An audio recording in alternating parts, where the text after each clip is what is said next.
Hello, everybody. Oh, my laptop is in the way. Hi. Good morning or good afternoon, wherever you might be. It is a Saturday morning here. I have my hair tie on my wrist. I've got my coffee going cold beside me. You know, I'm all discombobulated. How is everybody doing? See lots of people in chat. Hi. Y'all are talking about the weather. Our snow melted. Yay. It rained a lot. It all went away. Thank you, Linda. Hi. This is a super casual hangout, you guys. And I was late because I was also waking up Peggy. It's time for her to wake up. So she may or may not join us at some point. Hi, Emerald. Hello, Loriana and Barb and all the good people in here. What is my Charmcast card today? It is the Six of Swords. The Six of Swords. Hello. So if you don't know, today came about because, or this live stream idea came about because we were doing the Q&A, like live Q&As during the Tarot with Training Wheels series that I was doing here on the channel. And it was really great, actually. People would just ask whatever random questions they had about reading the tarot for themselves, for other people, interpreting cards, comparing cards, contrasting cards, whatever you guys want to do. So this is basically your stream to throw out questions. We can have discussions about any like sort of troubleshooting you're doing with reading tarot. I have a couple decks next to me that I've actually put in order. So we have some examples for cards. And yeah, I'm wearing the Pantone color. Is the Pantone color of the year blue? Oh no, that means all the eyeshadow palettes are going to be blue. Well, that's better for me because I'm not buying any of those this year. Because blue eyeshadow is not my thing. But I think it's kind of funny whenever the Pantone color comes out, that just totally affects all the makeup stuff that comes out. What decks are next to me? So I have the Crystal Unicorn Tarot because I wanted like a Rider-Waite-Smith, but I felt like grabbing something other than the Rider-Waite-Smith. And the Crystal Unicorn is a clone. So I'll show you guys that if you haven't seen it in my one of my early Peggy bags that says I believe in unicorns. So cute. I've been accumulating my questions for this live, says Dee Dee. Oh my god, that's awesome. Is it Dee Dee or Dai? I'm assuming it's Dee Dee. Tigerly Balm. And then I also have the Tarot of Mystical Moments by Katrin Wellstein that I've also put in order so that I have a couple decks to use for examples. I wanted one that's really like classic Rider-Waite-Smith, and then I also wanted one that was very different so we can kind of look at different types of imagery. I wanted a Rider-Waite, but not the actual Rider-Waite. Yeah, literally, that's my life. I do like the... Thanks, Alana. Everybody likes me in blue. I don't ever wear this shirt on video, I guess. I have like 3 shirts. You guys probably know I have a very limited wardrobe. I am not a wardrobe clothing person. So that's why you see me in the same clothes all the time. I don't obsess about clothes. I just want clothes that like ideally don't have holes or stains on them. That's basically it. I will let you know if there are any links I want posted, Barb. That's a great idea, actually. I meant to put them in the description box, but I did not. So what I'll do is I'll put them up now. That way, we have a valid link. There's a lot of copycats, specifically of the Crystal Unicorn Tarot, so I want to make sure to grab the good link here. And then once I post them the first time, Barb, you can just copy them and repost them if anybody asks later. That would be super helpful. Okay, so the first one I'm going to post is the Crystal Unicorn Tarot. So let me put this up right now. Unicorn Tarot. And then the second one is going to be for the, oops, come here. There we go. The second one is going to be for the Tarot of Mystical Moments. And don't worry, I'm going to go back and find a question. So if you have questions for the troubleshooting thing, tag me or do all caps. And between me and Barb, we'll try to keep track of everybody's questions and go through as many as we can in the time that we have. Peggy does have an appointment in a little bit, so I won't be here like ridiculously long, but I'll be here for a while. Okay. So Janice says, I'm having a problem putting the reading together. I can get the card meaning themselves correct. Anyone else have this problem? This is really common. And actually, one of the things I'm going to be doing on the channel, I haven't named it yet. Maybe you guys can help me come up with a fun name. But I'm going to be doing a series where I do a reading and walk you guys through the process of how I'm interpreting and stringing the cards together. So whether that is a 3-card spread or a 5-card spread or a 10-card spread, but we're going to work through even like an organic spread, which I do all the time for myself, where like I'll pull a card and then I'll use that card to ask a question of the next card, the kind of conversational style. But I'm going to take you guys through that process with me in a video series. So I'm going to be starting to put those up on the channel here, hopefully starting next month. I'll get the first one up. But the idea of that is going to be that I want to show you guys how it's one thing to go, okay, I know the Fool means like risk and trust and openness and stuff, but then I pull it in answer to a question and I don't quite know how to connect the word to the question, or I'm having a hard time stringing the cards together and forming a bit of a meaning in a sentence. Good morning, honey. Good morning. See Peggy just walk by in the background. At least she wasn't naked. That would have been embarrassing. Anyways, not for me, for her. Maybe for me too. So yeah, this is a really, really common question. I think that the place that I like to start is if in the Tarot with Training Wheels series, I kind of shared a single keyword per card. And one of the reasons I like to start there is because much like other divination systems like Lenormand, if you have an idea of a concept or a keyword for each card, and over time you'll have many, but if you have an idea for at least one concept or keyword per card, then if you put a couple cards together, you can begin to form a sentence. So you know what? I need a shuffled deck and not just in order decks. When Peggy comes back, actually, you know what? Maybe I'll just not be lazy. Hold on. Let me go grab a shuffled deck. Okay. I'm grabbing a shuffled deck. I'll be right back.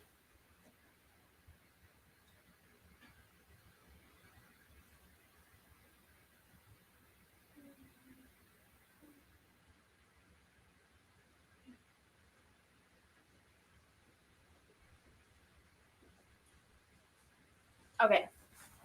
So, oops, I'm like really far over. Grab my computer again. So I went and grabbed a shuffle deck because I want to keep these ones in order for other questions. But so I have the Good Karma Tarot here. So for example, I'll pull just 3 random cards. 10 of Wands, 10 of Cups, Knight of Wands. Okay. So depending on which keyword or concept you want to use, we could use burden for the 10 of Wands, right? Hello? Oh, you know what? I need to change this. Hold on. I have to change the focus mode of my camera back. Okay. So 10 of Wands, right? So if 10 of Wands, our keyword is burden. And then if 10 of Cups, our keyword is, let's say, joy. I'm just picking because there could be multiple. And for Knight of Wands, our keyword is adventurous, right?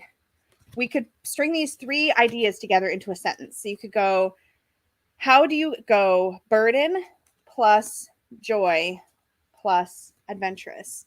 And you could say that it is a burden, or that you're feeling burdened by feeling like you need to provide all the joy and adventures for the people in your life. Like you're the one that's always initiating all of the, you feel like you're the one sort of carrying the weight of making sure everybody in your life is happy and having a good time and having fun. You might be in like hostess mode and feeling like it's your job to sort of care for or be in charge of or be responsible for everyone in your life being good, having fun.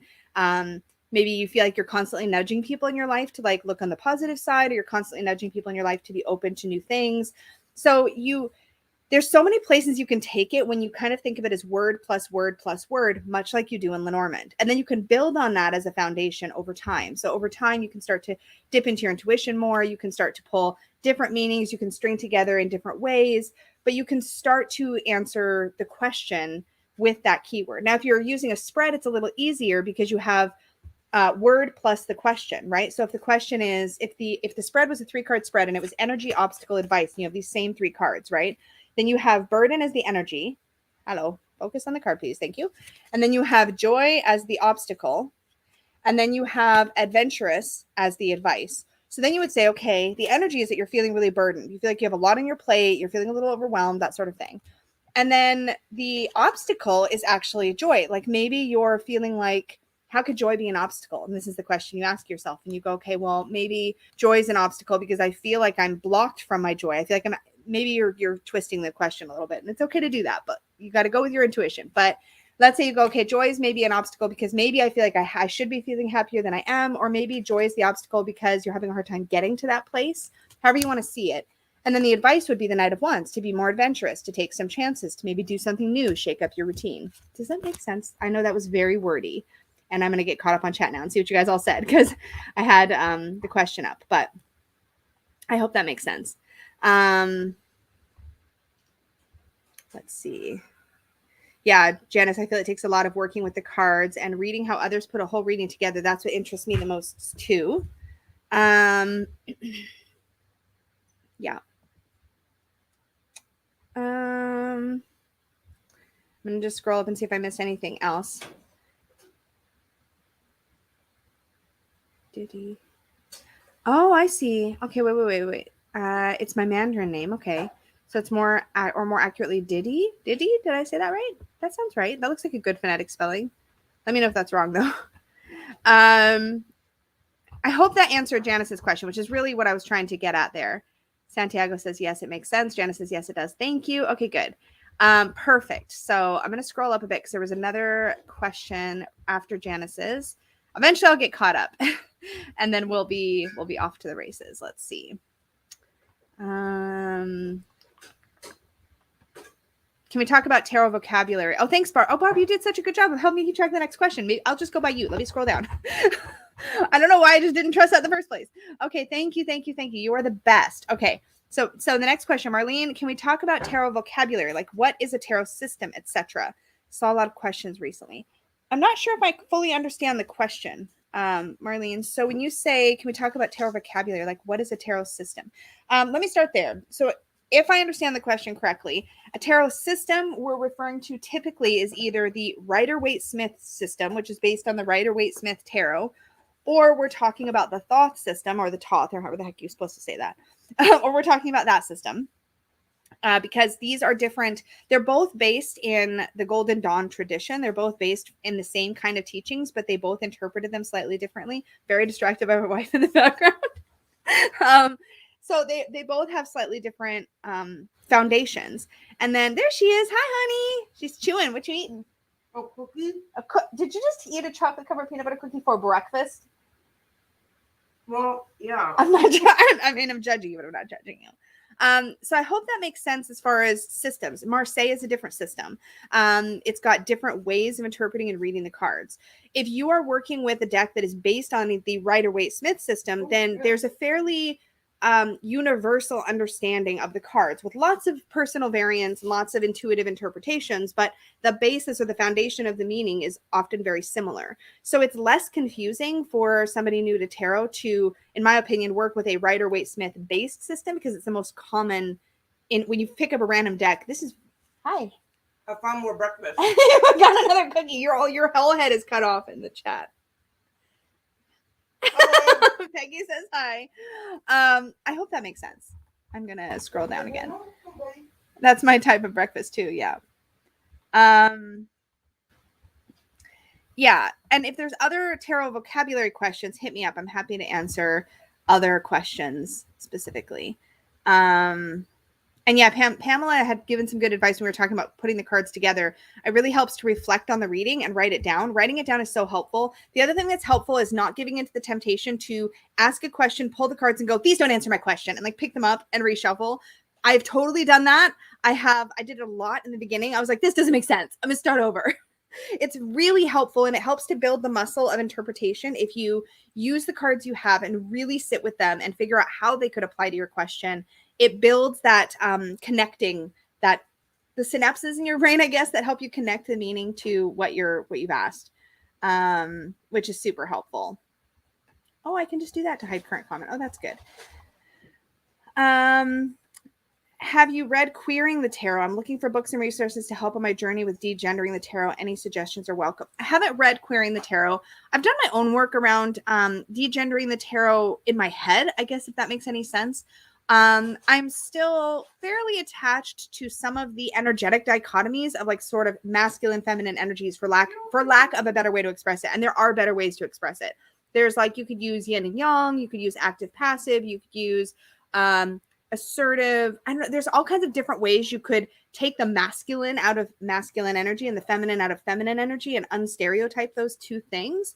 Also, I think that in general, We get very caught up in like the pages and the knights and the queens and the kings, as well as some of the characters in the major arcana, like the high priestess, the empress, the emperor, etc., being very gendered characters, but they're all representative of energies. And I think when you think of these concepts as energies as opposed to genders, it's very helpful on a number of reasons, because it's very easy to pull a Knight of Cups and a Queen of Cups in a reading for yourself. And if you are identified with more feminine energy, assume that the Queen of Cups is you and the Knight of Cups is the other. And that's often not the case.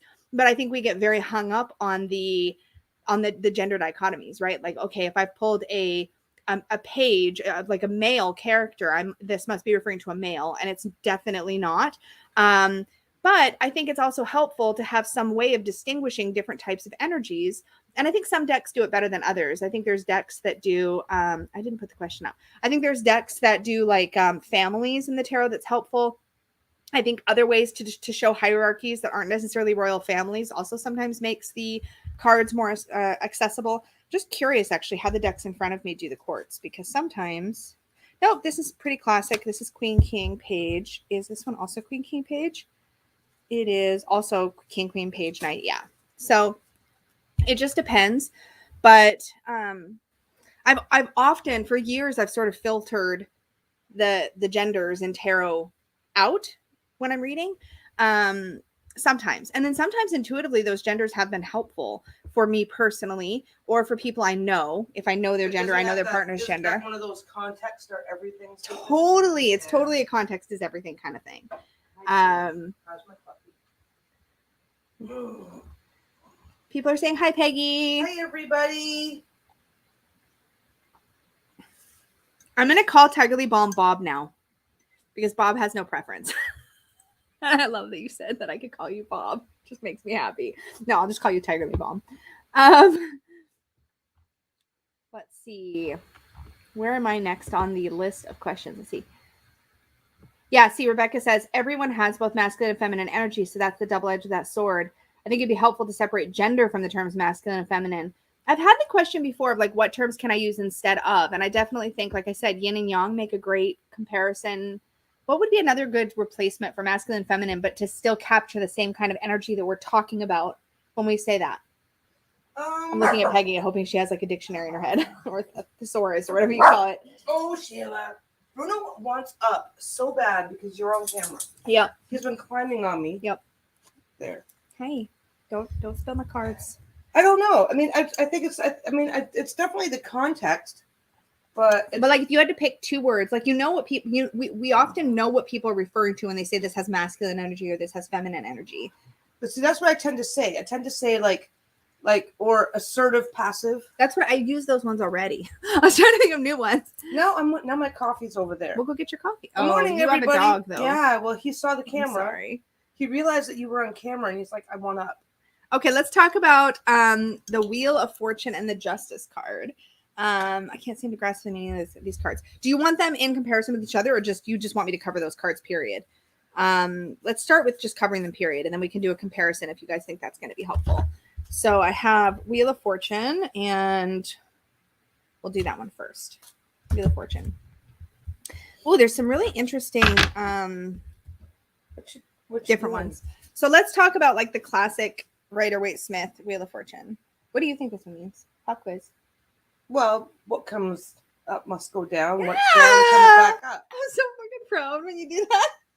I remembered a thing. I'm like a proud tarot wifey. I'm like, she remembered a thing. Yeah, there's a lot about what come up must come down. I think what's really interesting is when you look at the characters on the card, there's always somebody, not always, in a classic Rider-Waite-Smith depiction, there will be a character sitting on top. It's usually like a sphinx kind of character. There's a character on its way down, in this case, a snake. And there's a character on its way up, which in this case is the unicorn, which is perfect for this deck, right? But often it's like, I think it's like a monkey, I think, on its way up.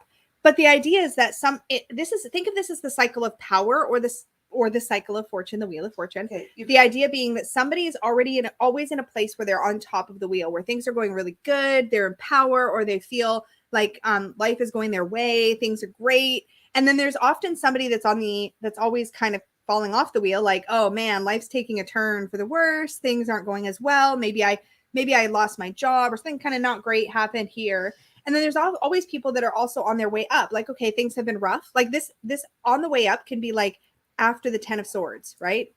Where you're on your way up. Like there's nowhere else to go but up. Things are starting to improve. You're on your way back to sitting on top of the wheel again. But I think the idea, like Peggy said, is everything that must go up must come down. Life is full of ups and downs. Times when things are going really well, they're in our favor. And then times when they're not going so well, they're not going in our favor. Things feel like they're going wrong. But I think a lot of times this has to do with the kind of changes that we don't have as much control over, where life just kind of happens. What did I Bruno miss? and Shayla, which is which? The needy one is Bruno. That one's Bruno. Yeah. You guys are I love this. There's so much chat going on. Does that kind of make sense about I hope that makes sense about the Wheel of Fortune, Lena. Let me know if you're still here and how that kind of Well, it's about cycles, right? Yeah. Absolutely about cycles. And then this card, so this is the one from the Tarot of Mystical Moments. What I love about this is there's all these different cogs and wheels. Yeah, because there's always more than one wheel happening at the same time in everybody's life. Sure, absolutely. And like also I feel like what I like about this card is that like everything's contributing to everything else. So when one thing is going right, maybe it helps the other thing go right and the other thing go right and the other thing go right. But then similarly, when things aren't going so well and there's a cog in the wheel. Is that how you say it? There's a wrench in the works. What are you talking? When there's something in the works jamming it up so it can't go. Yeah, monkey wrench in the works. What is cog in the wheel? The cog is what helps the wheel work. Oh, that's a bad way to say that. You know what though? If this wheel is turning clockwise and the next wheel that's attached to it is turning counterclockwise, then they're still productive. There's a lot of ways to look at this particular energy, but I like the idea that there's multiple wheels and you can kind of look at it like each thing contributes to the next thing and it's all part of a bigger whole. So yeah, maybe one thing over here in your life isn't working as well, but something else is working better. You're going to start sneezing or yawning because he's literally in your face. I've got to go change my shirt. Hi, buddy. He was after me the minute I stood. The minute I went to the kitchen, he's like, I need up. Yeah. I hope that helps a fair amount.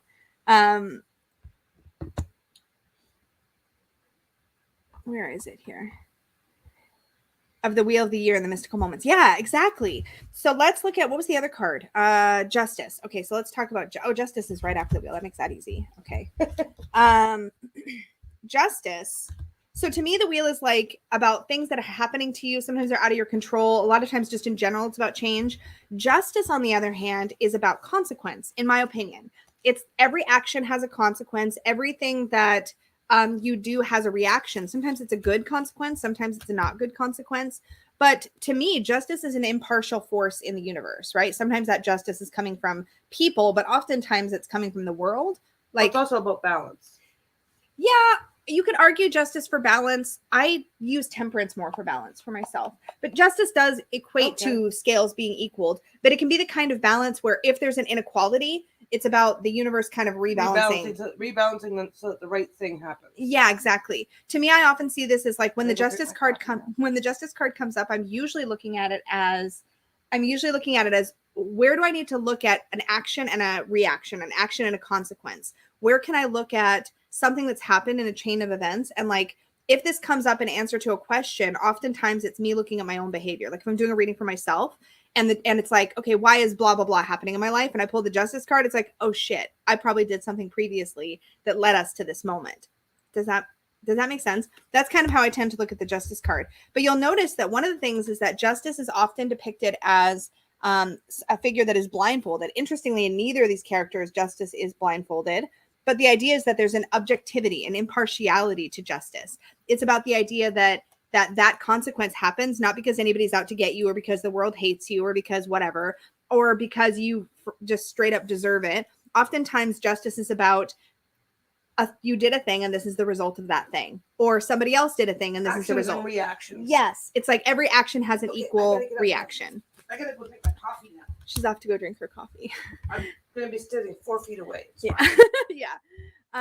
Yeah, ripples, such a good way to show it. Exactly. It's like everything has a effect. Yeah.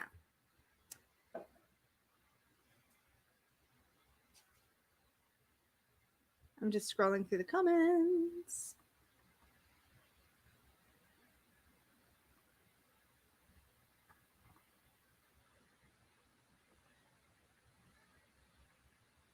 Can we talk about keywords? Is this the next question? Can we talk about keywords and just expand on the Hierophant? Yeah. For Rebecca. Yeah, Julia, justice is cause and effect, like the scales and the sword. Yes, yes, yes, yes, yes. Absolutely cause and effect. So Barb says, or sorry, Rebecca says, Barb's helping me keep track of questions. So can we talk about keywords and just expand on the Hierophant? I get stuck in the meaning. The Hierophant is such a tricky card. And for a lot of us, it's actually kind of a triggery card because the Hierophant is an energy that often depicts, or let's put it this way, how we view and interact with the Hierophant, in my opinion, often shows us how we view, interact with, and feel about authority figures, because the Hierophant is that authority figure. They are that external force that is in your way between you and what you want in life, right? Like the Hierophant can represent systems of structure and rules and order. The Hierophant can represent teachers, anybody that has some sort of authority over you. The Hierophant can represent that force. The Hierophant can and has in my readings represented a parent, depending on the reading and the question and the context. The Hierophant can represent a set of rules, like let's say, like when I immigrated to Canada, the Hierophant would have represented the immigration office that I had to work with and whose rules I had to follow in order to fill out the paperwork correctly and make sure I could, live in this country, that sort of thing. So the Hierophant to me is very much about rules, red tape, structure, authority, anything that has some kind of power over you in a sense. The Hierophant represents a gatekeeper of sorts between you and something you're trying to get at. Sometimes that's just you and progressing your life. Sometimes that's you and getting to something else or someone else or a goal. Oftentimes, and in fact, in either of these cards, okay, let's look at some of the key imagery that I like to hone in on the Hierophant. The Hierophant, much like the High Priestess, stands between pillars or in some sort of a gateway or in front of something else. You can often see the Hierophant in front of an open space, in a doorway, in front of a doorway, on steps leading up to a doorway. You often see that the Hierophant literally between you and something, you and openness, you and something else. And I feel like the fact that the Hierophant is often depicted in a religious way throws us because we think that it's showing us religious authority. It can, but it rarely is, in my experience, unless you're doing specific work where religious authority in your life is having some kind of a role to play. So in this Rider-Waite-Smith, we see, this is what I wanted to point out. This is my number one symbol I enjoy in the Hierophant. It's these little crossed keys on the card down at the bottom there. And oftentimes, like in some cards, you'll see, like, I'm trying to think, there's a card where there's like a bird or an owl or something, and it's holding a key. The key is dangling from its mouth. Sometimes look for the key or the keys, because this is the point to me. The Hierophant is holding these keys. And they're not going to give them to you or give it to you until you follow the rules or step in line or do whatever it is that they want you to do. There's a certain amount of separation that they represent where they are between you and something else. And the Hierophant can show up in healthy, normal ways, like having to follow the rules of the road when you're driving. You're not going to get your driver's license unless you follow the rules and pass the test, right? But it can also represent really unhealthy, toxic things where somebody has power over you and they're keeping you from something, or they're gatekeeping you in some way, and it's not healthy, and it's about control, and it's about toxicity. That can definitely be a way that the Hierophant shows up, which I think is one of the reasons why we have such a intense reaction, so many of us, to the Hierophant card, because the Hierophant represents that power over us that can be really disempowering. I want to scroll through and see your guys' comments here. There was a really contentious Hierophant card, some of you may remember, in the Mary L. Tarot. If you've ever seen the Mary L. Tarot, there's the first edition only, because she changed it in the second edition. Marie, the artist, chose to change it for her own reasons, but it was changed in the second edition and beyond. I have a first edition. That was a really fantastic card for me to work with around unhealthy, toxic power structures and authority figures that had been in my life and the ways in which they had abused, harmed, etc. me. That was a very helpful card for me in that way. Sometimes the Hierophant can really be confronting, because if you think about it, the power over impact on your life can be pretty significant, and the ways in which you've been helped or harmed by that can also be incredibly significant. So looking at a card like this and seeing it that way can be really hard. So this is a more traditional view. In the Tarot of Mystical Moments, the Hierophant card, is this sweet owl who is teaching the young girl, the very Alice in Wonderland looking character here. And I'm just looking to see, because I always look for keys. And in this case, I don't spot any. Doesn't mean they're not there. But in this case, the Hierophant represents needing to learn something before you can progress, needing to take in knowledge from somebody who knows more than you do. And that can, again, be both healthy or unhealthy. Sometimes somebody is preventing you from getting someplace because they think you don't know enough. And so you're having to really assert yourself to get through that point.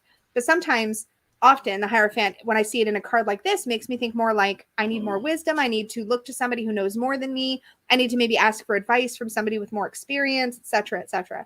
And so there's very healthy ways to look at the Hierophant as well. But it is a really tough card sometimes. Excuse me. Shayla's just like building a nest. Caitlin says, I think it was tarot for kids that helped me understand it better because it was renamed to the rules.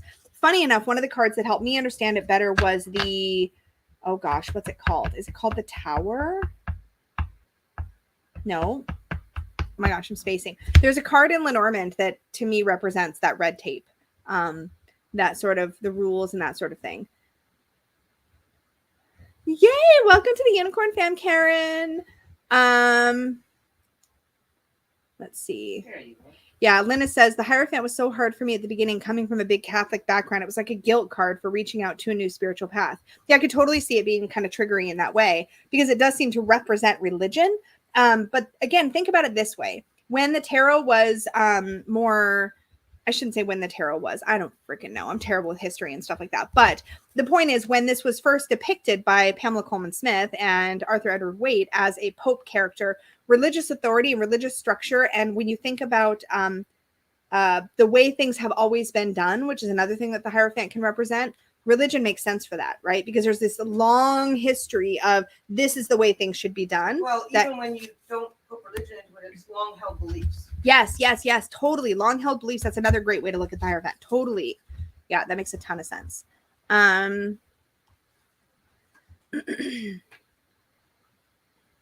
Yes, manipulation can be healthy or unhealthy as well.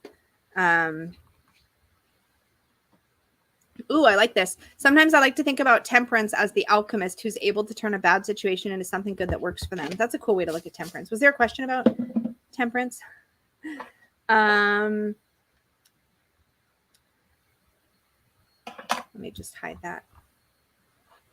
I like the Hierophant and the Numinous Tarot. It's called the Visionary. I almost grabbed the Numinous Tarot today, actually, but then I got looking and I was like, oh, I really want to bring in the Tarot of Mystical Moments. Oh, thanks, Coco. Oh, yay. I want to do another series. We're going to do another one on the channel that's more teachy. I want to keep that kind of content coming because I think it's really helpful. Okay, next question. Emerald Fern asks, how do you incorporate tarot into shadow work? I want to find a good practice to incorporate them both. Okay, this is a touchy subject sometimes. So I'm going to be blunt and just talk about my own experience and just take what works and just leave the rest. In my opinion, there are a lot of different ways to approach shadow work. And I think we do throw the word around pretty casually in the tarot community. And I think that does sometimes create issues. But I will say, in a colloquial kind of everyday working on yourself kind of way, in my opinion, shadow work is basically about digging into what lies beneath the surface, the things you'd rather not look at about yourself, good or bad or neutral. This is really important because I think we always think shadow work is bad stuff that we're looking at about ourselves. And I think that's because that's what a lot of us find the most difficult to look at in our shadow work is the stuff that's not as nice about ourselves that maybe we'd rather not admit, the things that we hold more shame around, that sort of thing. But honestly, we can hold just as much, we can have just as many hangups about good things. You can have shadow work around success. Hi, hello. You can have shadow work around recognition, around feeling worthy. You can have shadow work. Put sugar in my coffee, it won't be so gross. Or yeah, that's a good idea. You can also have shadows around, and I get into this in my book quite a bit. Because I think shadow work's an important piece of personal development work that is easier to access than some would have us believe, but a lot harder than others would have us believe. So with some framework around kind of what is shadow work, think of it like taking a light and shining it into the attic of your mind and yourself and your personality, and shining it into all the dark, shadowy corners of stuff that you kind of have tucked away because you don't want to deal with that. You don't want to look at that. That's not comfortable. We're going to put it over there. We don't need that. That's some stinky stuff. So you tuck it away. And then shadow work is like, I'm going to shine a light on it and look at it on purpose. Well, and shadow work can also be like when you pull a card and the card basically says you're being a dick and you go, no. Tarot's only giving me positive messages. Yeah. Only positive messages come from tarot. Yeah. Because a lot of people, like, because like sometimes. Oh! What'd you do? I don't know. Don't touch things. She touched a thing. I don't know what I just did, but something happened and the camera was like, wah. But like, I don't know if they heard. Oh no, the microphone was still working, so they probably still heard you. They probably I mean, when you do a tarot reading, the idea is to find what's positive, what's the problem, how do I sort out the problem so that you can have a positive outcome, right? Yeah. Shadow work is, where am I being a dick? Where am I being an asshole? What am I doing wrong? And how can I fix it so I can have a positive? The idea is that's some of it. Outcome. But again, don't completely detract from my point that you could find positive stuff about yourself in shadow work too. True. But that's also something too. Is like, oh, you're too hard on yourself. Yes. Okay, if you're too hard on yourself, then somebody saying to you, you're too hard on yourself does not feel like a compliment. So yeah, totally. And that's how I define it, but that's just me. That makes a lot of sense. I think to answer the question around specifically, like how do you incorporate tarot into shadow work? Here's what I do. I work with a deck where it's a little easier for me to see the deck is poking at things about me I'd rather not notice. So for example, the reason I reach for the Deviant Moon Tarot is because let's look at an example, like I don't have it in front of me, but let's look at an example that might be memorable for people, like the Hermit card. The Hermit card in the Deviant Moon Tarot shows a creature all kind of curled up on itself with all these stabby swords coming in at it from all directions. And you get the idea of not the Hermit card we typically see in the positive sense as we're withdrawing so we can have deeper wisdom about ourselves. But the Deviant Moon Tarot shows somebody who's kind of hiding from the world and is getting attacked on all sides and it's kind of like, no, leave me alone. There's a withdrawal that is a little less positive and shiny in the Deviant Moon Tarot, the way it's depicted. So I like working with tarot decks that will show me the shadow side. Yeah, so that when I pull the Hermit card, I'm not thinking, oh, look at me, I'm working on myself. Instead, it's like, oh shit, what am I hiding from? What am I avoiding? What am I trying to protect myself from?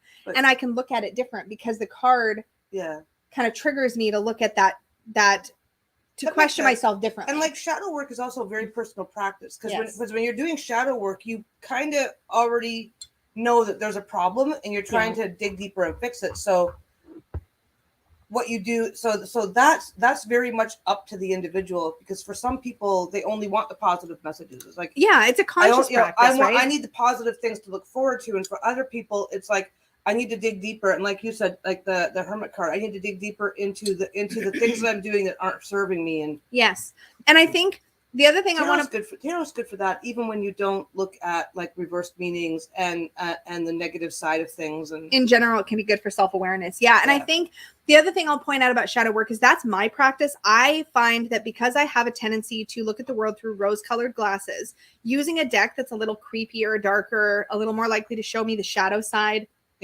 or the unpleasant side of the meanings of cards helps me. But for somebody else, the exact opposite might be true. What if your view on life tends to be very pessimistic and you have a hard time looking at the more, or maybe you're really hard on yourself and you have a hard time looking for the positive in yourself? A lighter, fluffier, more hug-like deck may do a much better job for you of like helping you. So basically, because shadow work is so personal. Some people might want a really dark, pokey deck, and some people might want a really gentle, loving deck. Yeah. No, that makes sense. I mean, I'm going to fix this. Me sitting here isn't going to help because I'm going to go, well, everybody has their own personal, but that is helpful. Their own personality to bring to the table. So. Yeah. Rebecca says the positive stuff ends up there. Like if someone is bubbly and bouncy and people always tell them they need to chill out and calm down, the bouncy bubbly part gets buried in the shadow. Yeah. Yes. If people are always telling, a good example of this, if people are always telling you that you're too much, that your personality is too big, you're too loud, you just take up too much air in the room. Then you say fuck them. Then if you're Peggy, you say fuck them. And if you're most people, you start to shrink. You start to make yourself smaller. You start to, I'm going to try to make the questions a little smaller. There we go. That's much less big. So guys, Lisa wants you to all squint. It's only this small for us. Am I helping yet? Yeah, you're so helpful. Okay, so let's see. No, are you going away? Well, you don't have to go away. You go don't have to stay either. I just make up your mind. I was gonna go away and you made me come back. I didn't This is you making up your mind. You should draw a card on this. I was just like, hey, excuse. That's unshuffled. That's also shuffled. Yeah. Okay. Wait, Linda says, this is very personal, but recently shadow work for me has revealed a reluctance to really let my feelings guide my actions and relying on strength and creativity and logic to move me along. Yeah. Got that from court card work in the Spirit Keeper's Tarot. Yeah. I think in general, shadow work can look so different for so many different people. I do get into it a little bit in my book. If you just want somebody to kind of hold your hand and be like, here's some ways you could do some shadow work. And it can be, first, doesn't it really start with just being open to when you draw the cards and the cards aren't telling you things you want to see, you contemplate. Yes, you sit with it anyways. You sit with discomfort in your readings. That will be a wonderful introduction to shadow work. Yeah. Because when you're doing a self-reading, it's like, well, I want to know this. Well, that's not what I want to hear. Okay, I'm going to shuffle. This must be wrong. Totally. Yeah, I actually mentioned that in the beginning when you were still getting up.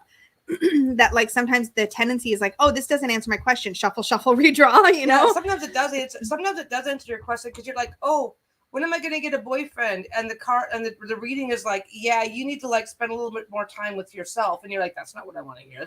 This must be wrong. I'm asking a very specific question. It's like you got a non-specific answer for a reason. Yeah, that's a really bad example. No, but I know what you mean. I wish I had a bubbly, loud personality. I'm the opposite. And it's interesting, too, because sometimes... Just be loud. The rest comes with time. It's fine. I'm like this. Like, it's kind of funny, actually, because I've been thinking about this a little bit lately. But, like, you tap into different sides of yourself for different things, right? Like, I tap into this very, like, excitable. I get to be exactly as I am here on YouTube because that's great for me and it feels good. But, like, you stick me with somebody I've never met before and watch how quiet I get. I'm like, I need Peggy to be my social, like, what do I call you? My social, you're my support animal. Yeah, Peggy comes with me to like make sure that I'm her emotional support person. Because otherwise I'll go and I'll just stand there. Hi, how are you? It's hard to believe, but she's super shy. I'm so shy. She is super shy. This is easy. If she freaks out, she can click a button and make y'all go the fuck away. Yeah, this got uncomfortable. Okay, I gotta go. And broadcast. Yeah. You know what though? It's one of those things. It's like you don't, and you're not going to, but because you feel like you have that level of security, because it just changes how you approach things. A lot of people are like that. Yeah, this is an important point. So Santiago says, I have no problem with anyone doing shadow work, but for context, and this is true, the term comes from psychology and the Jungian concept of the shadow. Yes. Although the concept exists in a lot of frameworks. And what I'm discussing as the shadow comes from both a foundation of understanding in the Jungian concept of the shadow and my own personal experience having done shadow work before I knew anything about the Jungian concept of the shadow. But you know what? This has always been my complaint is that we don't have the language to explain it. We don't have the language to explore new ideas like shadow work. So we revert back to the Jungian concept of shadow just so that we have a starting point to understand the idea. Mm-hmm.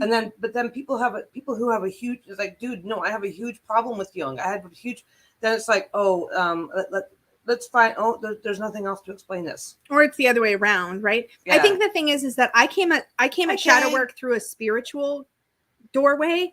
I discovered the concept of shadow work through pagan work, through witchy circles, through personal growth work. And I didn't know anything about the psychology aspect of it until I got into college. But when I was working on it initially, it was because some random person, not some random person, but somebody I was connected to in my spiritual group said something about, one of the things, like we were talking about the concept of know thyself, which is a kind of a witchy tenet.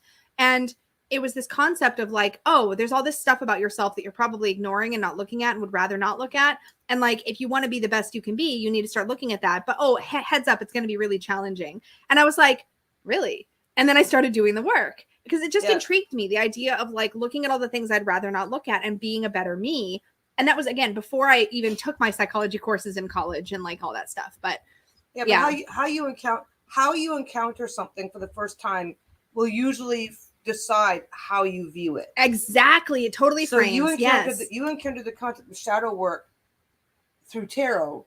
Mm-hmm. So you had no psychology connection. Well, through witchy, not through tarot, through witchcraft. Well, really. But if you have a psychology connection to that term and to that concept, it's going to, It's going to almost taint how you view it in tarot. Kind of, yeah, because like the subtlety of language that's required to differentiate just really doesn't. And I think a lot of us really are kind of talking about the same general concept, but how seriously we take it could be based on how we first came to understand it. Like my foundation was spiritual, then I added the psychological layer on top. For a lot of people, it's the opposite. They learn the psychological concept through therapy or through work in psychology, and then they slowly layer the other things on top. And it can feel a lot weightier when you come at it first from the heavier psychological piece. Mm-hmm. It's psychological either way. It's just a viewpoint thing. In my opinions. All this is my opinion. My channel, my opinions. It's nuance. Yeah. It's nuance. It's always nuance. Yeah. So Barb says the next question is from Michelle Montemayor. Significators. Why are they helpful? And how does one actually use a significator in a reading? So, okay, first, do you know what a significator is? Have you ever heard the term? I've heard the term and I don't really pay attention to it. So. Okay. So here it is in a nutshell. There's some really traditional ways people will use significators, and then there's funner ways. But just for the rest of the class, what is a significator? Oh, I'm going to start there. Yeah. So a significator is a card you choose. Usually you consciously choose from the deck to represent you in a reading. And what some people will do, and the more, I would say the more traditional way I used to hear people talk about significators is that they would go through the card, and this can be useful. There's a couple ways you can do this in the more traditional sense. I think that's helpful. So like, let's say I'm just going to pick one randomly. Let's say I decide that I really associate the Empress as somebody who represents me in a reading. Hello. Oh, I have to block your face because it's focused on yours. Nope. That's trying to help. It's not helping. There it is. Block your face. Yeah. I had to block my face. Okay, so nope. Sorry, that glance was all you get, guys. Don't touch. You touched something before and almost wrecked it. It's okay. I'm not squeezing it. Okay. I have to tell the camera not to focus on our faces, but to just focus in this area. If we go blurry, I'll have to change it back. But anyways, let's say the Empress is who I choose for myself. That was bugging me. Okay, better now. So I put the Empress on the table. This is the way I first encountered significators. I put the Empress on the table and I focus on the Empress while I'm doing my reading. And she's there to kind of just hold the space as me in the reading. Almost like if you think of like if a querent or a person you're reading for is sitting across the table from you, they're there to represent who you're reading for. Sometimes you can put the significator down to represent you in the reading. Another way to use a significator in a traditional, or I'm going to call it traditional because these are just the ways that I first encountered them. But another way is to go, I want to do a reading about my relationship with success and like how I get in my own way. I'm not projecting at all. And so I'm going to dig for this is what happens when I come on here. So I'm going to dig for, how did these end up upside down? I'm going to dig for the Six of Wands, if I can ever find it. I'm going to dig for the I love that character. Anyways. We're going to call this the Six of Wands. Okay. No, that's not the Six of Wands, though. It is now. Look. Okay. Look, it's the Six of Wands. We're going to assume that this is the Six of Wands so that Lisa can stop tearing her deck apart. Okay. So I'm going to pick the Six of Wands because the Six of Wands I can't do this. This is bugging me. I can't do it. Oh, my. What? Some of them are upside down. Oh, no. Giving is going to help. You know what? I could have just done it from the deck that's in order. Okay. Yes, Six of Wands. So I'm going to say the Six of Wands is going to be my significator because I really want to deal with how I view success. And so I might put this on the table to focus the reading as an intention setting gesture, right? Like, okay, I want to do a reading all about success, what my relationship with success. So I don't need to worry about whether or not I pull the Six of Wands in the actual spread because I already know this is what I want my reading to be about. You could also say in a Celtic cross spread, put this down as the heart of the spread. Like instead of randomly drawing your very first card, it goes to the center of the cross. You can put down your success, the Six of Wands or victory at the center, and then pull all the other cards the way you normally would by shuffling and drawing, etc. The other cool way you can use a significator is you can say, okay, I want to know about my relationship with success. So I'm going to pull this Six of Wands and I'm going to shuffle it into the deck. And then I'm going to see what comes before it and after it. Or I'm going to see what are the three cards that follow it. And what does that tell me about my relationship with success? That is a really cool way, in my opinion, to use significators. You can take a card, either one that you think represents you, one that you think represents somebody in your life that you want to maybe have a better relationship with, whatever. It was the second last card. Okay. Thanks, babe. Are you happy? Yes, I am. Look at you. Yes, I am. Because now I can shuffle. Okay. So let's say I want to do the view of the thing about success. So now I'm going to take the Six of Wands that Peggy so nicely pulled out of the deck, and I'm going to shuffle it back in. She put it right back. 2 seconds. She could have just said Six of Wands and then shuffle. But no. No. Okay, hold on. So I want to do a reading about success. So I'm going to say, okay, the card behind it is the thing that keeps me from going after success. And the thing in front of it is the thing that I need to focus on if I want to embrace success. Okay, you settle down. I'm bugging her to write another book, by the way. I have one in my head. I just need to get it on paper. Okay. Tarot book. Okay. I can't believe you're saying that on now I have to talk about. Now you have to look do what it. you've done. Okay, you're mean. Why am I letting you sit here again? Okay, anyways, I'm blushing. Am I blushing? Is it mean to say to the community, all you wonderful, supportive people, that Lisa's thinking about a book, and I'm bugging her, and I'm encouraging her to write it? I think bugging was more appropriate. Anyways, I was only bugging the other day. Okay. Because I can. So I want to do about success, my relationship with success, and like putting myself in the limelight and all that kind of stuff. And so that's what I'm going to do. Okay. I heard that. LOL. And yeah, see? All right. Okay. So what's my moon sign? So I've shuffled the 6 of Wands into the deck.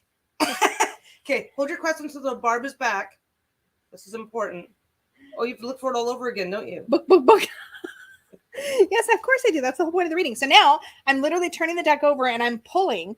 Now, remember, if I was drawing the cards from this direction, this card would represent what comes before, and this card would represent what comes after. Does that make sense? So I'm going to find the 6 of Wands. This is how I do it. You can do it your own way, obviously. But I'm going to go find it now. It should be easier this time around. We remember what it looks like, right? Well, and it was only one chunk that was flipped upside down, so I actually put the deck upside right for you. Thank you. That's so thoughtful. Are you looking at the pictures and not the word? Yeah.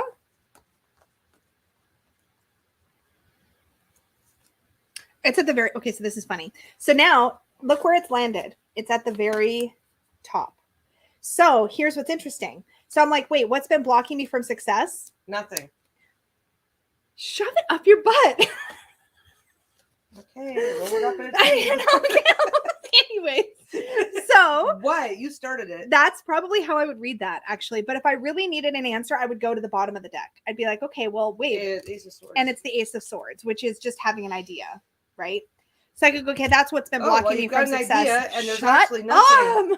Okay, what's the next card? Anyways, and then the very next card. Okay, but this is very is very helpful. Somebody asked about how this works, and it's working beautifully. So it's a great example. Okay, and then the next card is what do I need to focus on? Stevie. What do I need?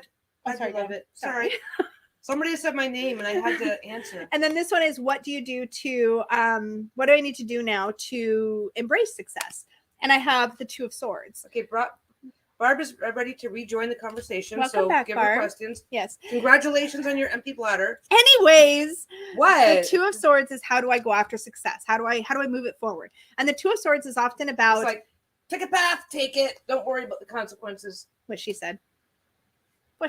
There. Yeah. There. Good job. Whether or not there's consequences, there's going to be consequences no matter what choice you make anyway. So I hope that sheds some light on significators. There's lots of ways you can use them. Now that I've ratted you out to the community, there's going to be consequences no matter what you do. I can't believe she did that.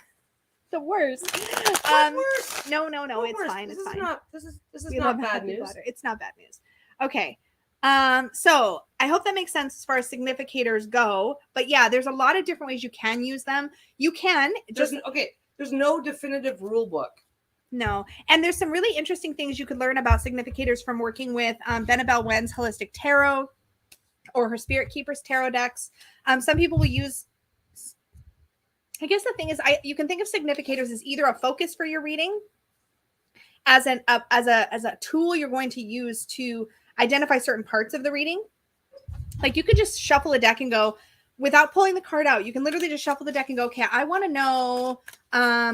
know what needs more clarity in my life, right? And then you could hunt through the deck for the Sun card and see what's on either side of the Sun card. Yeah. For something that needs clarity. You can basically do lots of cool things with significators, but I think the thing is when I first learned about them, I thought you were just supposed to stick them on the table and that was it. And I was like, well, what's the point? It's just sitting there being a picture on the table. Like, how does that help me? Well, if you do Lenormand or other divination or mess systems, around with Lenormand has significators for all sorts of things. Mm-hmm. And that's a good way to get a more clear idea on what can be done. Totally. See, this is why I was going to go over there because I'm missing stuff. I know it's so hard to follow all the comments. I know. Have I used them with readings to represent clients? And has it helped or boosted the reading? No.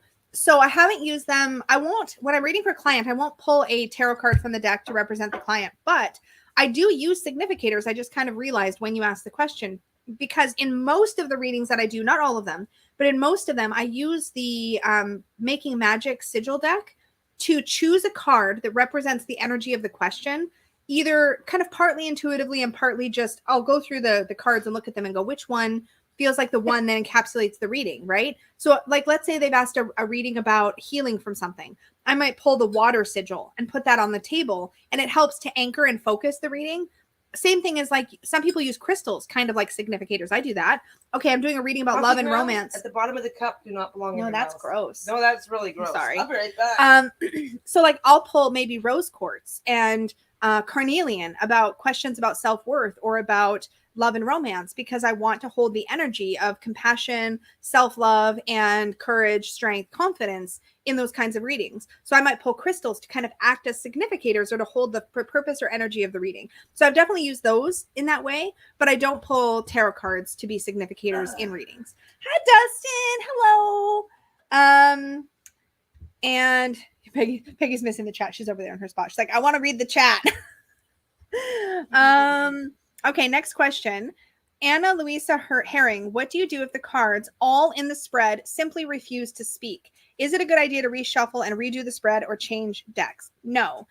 Also, I am a firm, okay, these are just my opinions. You are asking me, so I'm just going to give you my opinions. In my opinion, cards don't refuse to speak. They're pieces. Okay, I'm going to sound really judgy, and I'm not judging, because I read cards both intuitively and very matter-of-factly. But like, if I put cards on the table and they're not speaking to me, it's that I'm not speaking to me. Like, I'm not pulling, I'm not sitting with it, I'm not contemplating it. I'm just frustrated that they seem to be not relevant.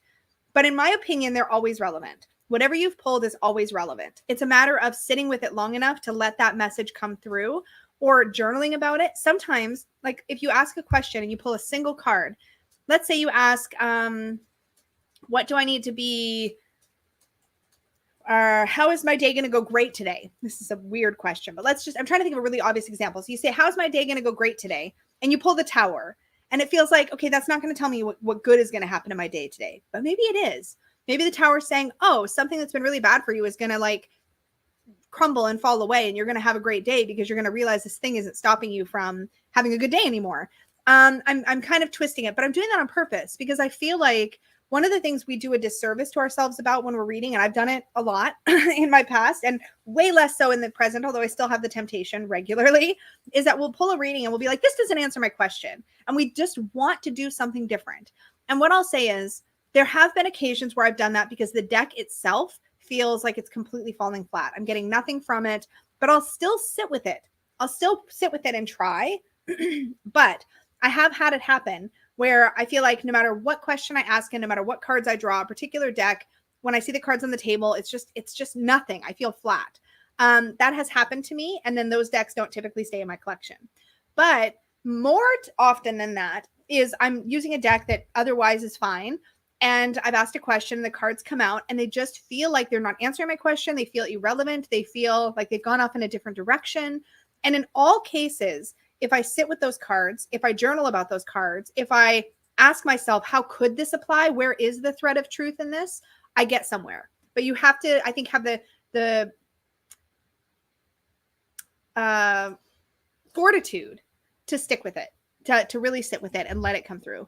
But I don't think that cards refuse to speak. I do think there have been occasions where I've had decks that just don't, for whatever reason, the way they depict the cards, just I don't get anything from it. But most of the time, even with those, I can still get something if I sit with it long enough. I hope that answered the question.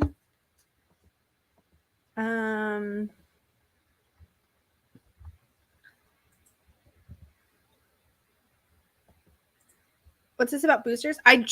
We had our second shot. Was it our second shot that took us a while to get, or our first? We had our second shot. It took us a few days. No. I was going to say one of our shots, I can't remember if it was the first one or the second one, we were behind like the curve somehow. I don't know why that was. I remember we were a little bit behind some other people like at my work and stuff, but we got them. But I just got the email that I'm eligible for the booster. I don't think Peggy's gotten hers yet. So, and we're going to we typically go together so we can be miserable together. Misery loves company. Although we were fine the last both of them. I had a tough time with the first one just because I was anxious, but the second one was totally fine.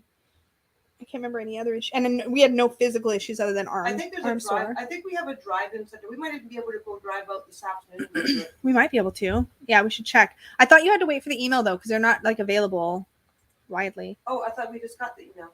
Didn't we just get the notices? I just got mine. Did you get yours? I have to. I haven't looked for it, but I have to have it. We got ours on the same time, but yeah, I don't know. Than you, so I have to have. Oh yeah, you should have already had yours. Yeah. Anyway. Oh, you're going in like 30 minutes to get yours, Dustin? That's awesome. Hi, Ricardo. Good to see you. Oh, sorry. Yes. Potential video idea showing how you deep dive study a deck, including decks with unique card meanings, titles, or systems. Have you left this suggestion? So I just put a post up in my community tab asking what you guys want to see more of on the channel.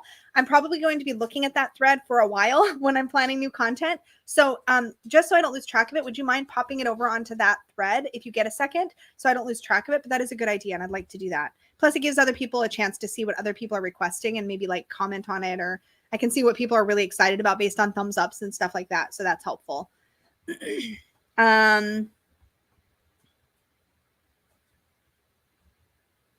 I think I'm probably ready for the next question. I just am scrolling through the chat.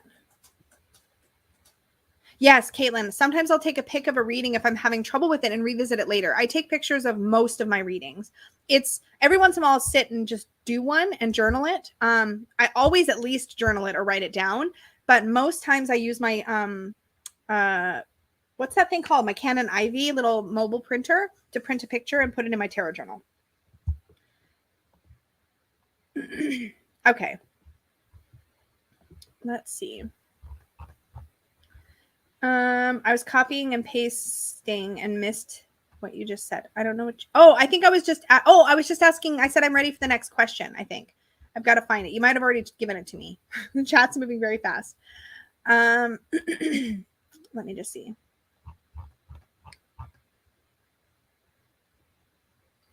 Ooh, potential video idea showing how you deep dive / study a deck. I was just responding to them. Yeah, that's a good idea. Sorry. No, it's okay. Peggy's reading, not listening. I drink decaf. I don't wake up I know. For a while yet. Marlene says, did I answer the Enneagram? Okay, for any of you guys curious, I did post a community poll just for fun. You can only really type yourself with Enneagram as I understand it, and I've already typed myself and Peggy's typed herself. But I posted polls seeing if you guys had any opinions on what types you think we are, which has been super fun. I will be revealing, we'll have an Enneagram like casual live chat. Maybe we'll do that at some point this weekend. We'll see how the rest of the weekend unfolds. But Peggy and I will come on here and we'll have a little casual chit chat about Enneagrams because that'll be fun. I roped you in. I just volunteered you. I'll just sit here. I'll just sit there and be pretty. You be pretty. Here, you're fine. I'm the pretty one. You're the pretty one, yes. Okay, here we go, Barb. Thank you. Caitlin Combs, how do you keep a predictive reading from becoming a self-fulfilling prophecy, i.e. pulling the tower and then being worried and negative all day? This is such a good question. Okay, so let me ask you a question. If somebody that didn't know you, this is probably gonna bring up all the like stubbornness in all of us, and I don't want to totally take it to a weird place. But if somebody that didn't know you said to you, I don't think you're gonna have a very good day today, how would you respond to that? Would you go, oh my God, you're right, today's gonna be awful, and like just go about your whole day expecting it to be awful? Or are you gonna go, well, you can't say that for sure. Like I have agency. I'm a human being that can make decisions. My day doesn't have to be awful. I can go about it any way I want to. I like to see that kind of a reading as a heads up. Hey, mentally prepare yourself because maybe some things aren't going to go according to plan. And if or when that happens, prepare yourself so that you can respond to it in a healthy, productive way. So for me, when I pull a card like the Tower for how's my day going to go, which I don't usually do those kinds of readings, but if I did and I got the Tower, I'd be like, oh, okay, I need to relax. I need to not be attached to how things are going to go because probably if I make any set plans today, I'm going to get disappointed. So instead of making set plans, I'm going to shift my day a little bit and assume that things are probably going to have a bit of a shakeup at some point in the day and it's not going to go the way I want. So why don't I just go with the flow today and see how everything unfolds? That's a really great way to, I like to say it like this. If somebody comes to me for a predictive reading and says, am I going to pass this test? And I say, yeah, it looks like you're going to pass the test. That person might not study. Are they going to still pass the test? No, because to me, a reading is like a snapshot in time saying, this is what it looks like things are going to be like today based on this particular moment when you're asking the question. And then after you ask that question, there's all of these opportunities to make different choices, to come at things with a different mindset, to empower yourself to respond better or differently to situations so that you can be better prepared and then decide and basically affect the flow of your day. I went to a really cool talk at the Northwest Tarot Symposium by not Aline. Oh my gosh. Tarot Correspondences is by, somebody finish my sentence for me. I've seen her talks twice at two different Northwest Tarot Symposium talks. Tarot Correspondences is by that author. Excuse me. Oh my, you're quizzing the room. I literally cannot remember. Okay. That Tarot author. Yes. Are you Googling it for me? Okay. Thank you, T. Susan Chang. Thank you, Dustin. I was trying to think of her, but I couldn't remember her name. Did a really, really great workshop that was basically talking about how you do not have to take a card like the Tower card that you get in a day ahead reading and then decide and then disempower yourself and be like, oh, I guess it's going to be a shitty day. Instead, you can choose to work with the Tower in a very proactive way and go, how can I engage with the Tower's energy to have the best day possible today? And then you can actually change the conversation. And she talked about the fact that we'll get a card like that and we'll disempower ourselves. We'll be like, well, tarot says today's going to be crappy, so today's going to be crappy. And she talks about instead taking that card and going, how can I engage with this energy in a healthy, productive way today? And she talked about actually doing spell work around it and working with planetary hours and some stuff that I can't repeat because I will get it wrong. But like, it was really cool. I've got a bunch of notes from that I actually used. It's been super helpful about just like re-engaging with your, like having your card of the day be something you're engaging with actively, not just passively accepting as like a rule of law that this is going to happen to you. Does that make sense? So I think that's a really different way to look at it that is helpful, is to just don't let the tarot, in general, my opinion, don't let the tarot disempower you. If you're working with the tarot and you're feeling like these are edicts just being handed down, you're not going to be able to benefit from it in the same way as if you see it as, hey, heads up, there's some things that might go a little funky today. Maybe just try not to be so attached to the plan, that sort of thing. Dustin says it's like the weatherman telling you it's going to rain. You can then choose to go out and bring an umbrella, reschedule, etc., or you can do nothing and have the weather rain on your parade. Also true. I just think in general, using the tarot to empower yourself versus disempower yourself is a really important thing to consider. Well, and it can also be something simple, like if you getting a tarot card when you've got a big test coming up is a reminder that you don't have to freak out and go, oh, the tarot card says I'm going to fail. It's like, well, that's always a possibility, but if you spend extra time studying, you're less likely to. Exactly. I love this. Peggy's idea of the day too. Write down your favorite spreads on a piece of paper and pick from a jar. That's a really fun way to do it. Somebody asked you a question about that. It's like, that's the only answer I can think of. Yeah. Angela says I'm guilty of that. Thanks for a reminder that it's not helpful to give my power away. Yeah, it's really, so for some of us, it's easier than others. For some of us, we get a card that says how our day is going to be and we want to rebel against it and make it go differently. And that can be helpful, can be unhelpful. Sometimes we just are in the habit of like, oh, I guess this is how it's going to be now. And just being really resigned and complacent. Defeatist. Yes. Yeah. When you're doing those kind of readings in tarot, it's not to find out what you have to do. Is to find out what the possibilities are so that you can make the choices that get the best possible outcome for you. Absolutely. Totally. Who is next on our list of questions? These are some great conversations. I'm loving these. I'm going to try to do these regularly here on the channel, by the way, these troubleshooting the tarot. Yeah, Amber says, I rarely pull one card, but I remember this happening to me. I pulled the Tower card and it was a crazy day, but I was prepared. I triple checked my calendar, caught issues, and double checked my emails. Yes, exactly. You can use it as okay, things might be a little bit funky. So just That's like pay more attention, you know. Every time I get a tower, it's like, okay, start double checking the things. And sometimes the tower is the best possible thing to happen to you because yes, Amber just said that tower was the best card for that day because it gave her a heads up. Yep. And sometimes the tower isn't. It's like if you're in the middle of some shit, because once the tower is over, everything is about the rebuilding, and you're rebuilding to something better. Yeah. So it's like, oh, this was shit. It's like, okay, yeah, you're still in the shit phase, but don't forget you get a chance. What comes after the tower is often more important than the tower, which is the star. Okay. Not sure if this is the next question or if it was about another question. Let's just see. Isn't temperance more about creation, cooking, and things coming together in progress? So temperance has a number of ways you can look at it. The first place I go when I see temperance, I'm just going to pull both of them. When I see temperance in a spread, I know there were some discussions about temperance earlier. So when I see temperance in a spread, there's a couple places my brain goes. The first place goes to sort of alchemical balance. I don't know if alchemical is the right word, but a balancing of opposite energies, a staying away from extremes. So using temperance in a random sentence, we temper steel. We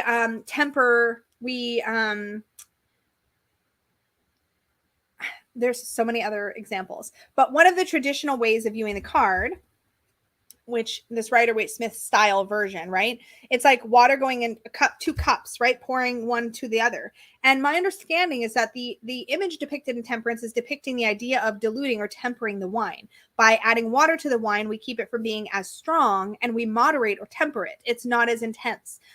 We balance out those two forces, water, which obviously has no effect, and then the effect of alcohol, balancing them out. It's a very simple way of looking at it. I love seeing forges in temperance cards because tempering steel is a process that makes sense to me in my head. But what I see in that is like a yin yang, and a lot of temperance cards actually have a yin yang symbol in it, where you have, if you don't know, the understanding of the yin yang symbol is that you have the black on one side, you have the white on the other side. The black has a little bit of white, the white has a little bit of black. And the idea of that symbol is that there are opposites that are in harmony. And all of darkness has a little bit of light. All of light has a little bit of darkness. And there's a lot more to it than that. There's a lot about active, passive energies working in harmony. But temperance for me is about balancing opposing energies, staying away from extremes. One foot on, this is a bad example, but in the Rider-Waite-Smith, the human character will have 1 foot on land and the other foot on water. They're staying away from being only land, only water. There's a card in the Pacific Northwest Tarot that I'm working with right now. The card depicts a turtle, and the turtle's experience is that he's basking all the way out of his shell on a log, and he thinks that's the best thing ever. And then he keeps himself in his shell all the time and thinks that's the best thing ever. And then he figures out that the best thing ever is to sometimes be in your shell and sometimes be out of your shell. And that card kind of talks about staying away from the extremes. It's not black or white. It's finding out where that middle point is. It's finding out where, you don't want to be all or nothing. You want to find that middle point where you can harmonize opposing energies. That's how I view and work with the Temperance card. Hi, Dana. We temper chocolate. Yes, tempering chocolate to keep, you have to be gentle and slow about it. And this is interesting because I think sometimes in temperance, we usually when I see it, because I have a tendency to have black or white thinking, when I see temperance, it's almost always a call for me to find the middle path, to stop thinking in extremes, to pull away from the edges. It can also point out where you're living in excess or in lack. If you are giving too much or not enough, if you are taking care of others more than yourself, or the other way around. Yes, Crazy Bunny Lady says, I usually read temperance as moderation. Exactly. I read it as balancing different aspects in life, but not like in Justice where she is deciding and cutting through. Agree.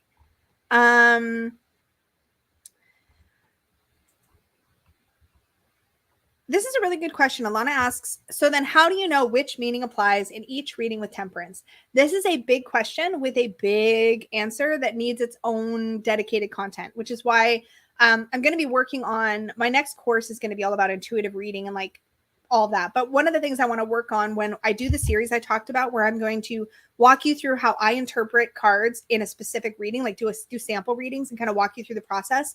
The reason I want to do that is because it's contextual. It depends on the question. It depends on the cards around that card. It depends on the position if you're using a spread. All of those things are going to play into, like if I ask a question about how can I, what do I need to know about myself to level up my personal growth? And I pull the Temperance card as as a card that's sitting as in an answer position. I'm going to be like, I need to stay away from extremes. Maybe I'm spending too much, or maybe I'm living in excess in another way, or maybe I'm living in lack, or maybe I'm giving too much, not receiving enough, etc. But again, it's all going to depend on what I know about myself, what I've asked. Again, if I'm reading for myself, what I know about myself, what I've asked, what cards surround it, what position it's in. All of those things inform how you interpret a card in a given moment or question.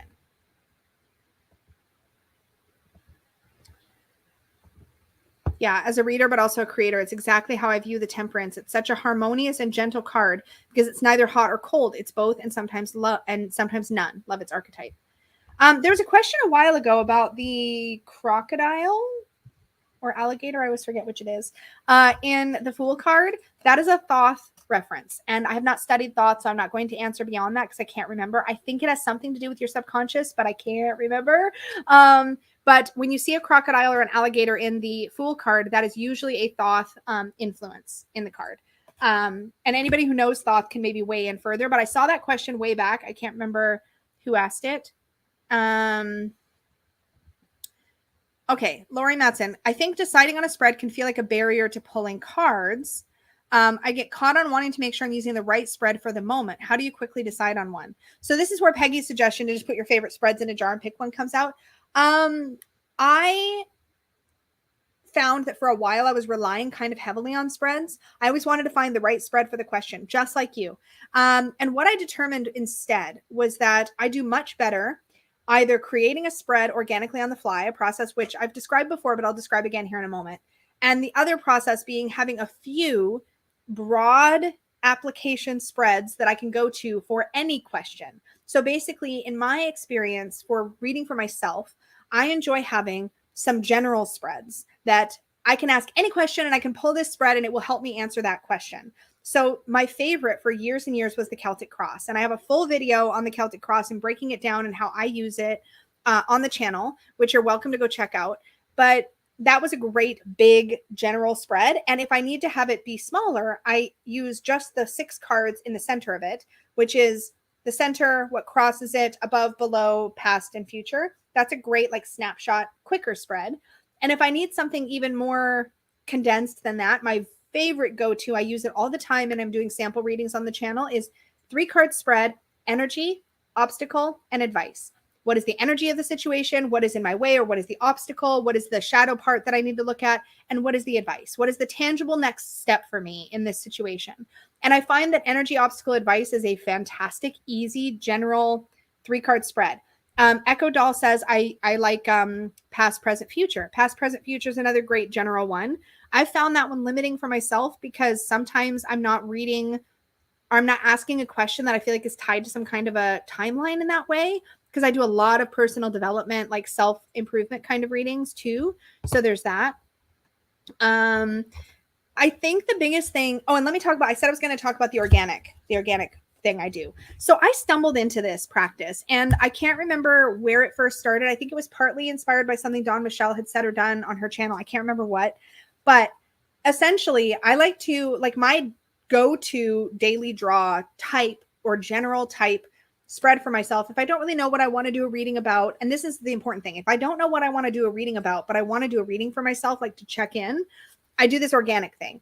I'll usually start with an oracle card, but I can do it all with tarot. And I'll pull my first card, be like, what is the focus? What do I need to work on today? What do I need to be aware of today? Like, what is my focal point?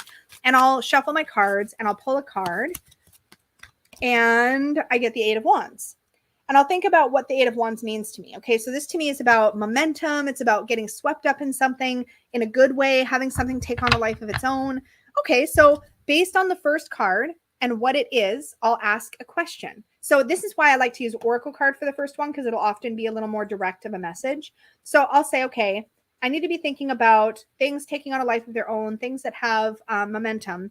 So I'll ask a follow-up question based on what this first card is. So I'll be like, okay, what is it that's going to take on a life of its own? Like, what do I need to be looking at that's going to maybe kind of, where is that momentum happening at? And I'll pull another card. Oh, justice. Oh, crap. So now all of a sudden I'm like, oh, there's all this momentum and it's around a consequence of my own actions. Oh, is that a good consequence or a bad consequence? So maybe I'll draw another card. Okay, what kind of consequence am I looking at? So I'll draw another card.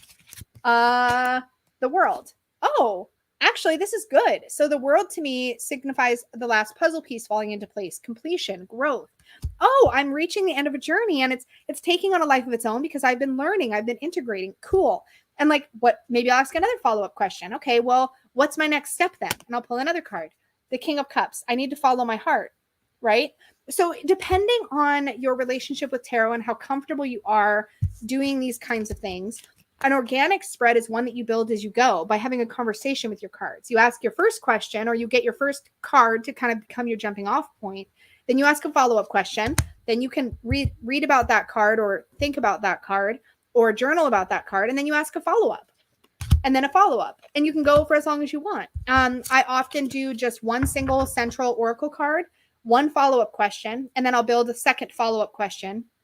And my second follow-up question is usually something action-oriented or something that I feel like is going to help me take the reading and do something with it. So it's usually like, okay, what's my next step? Or how do I do that?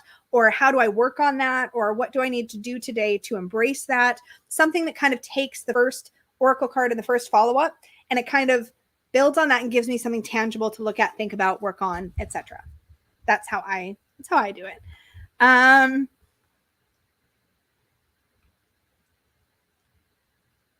Caitlin says, I recently made a spread where the questions were based on song lyrics that were stuck in my head. That's awesome.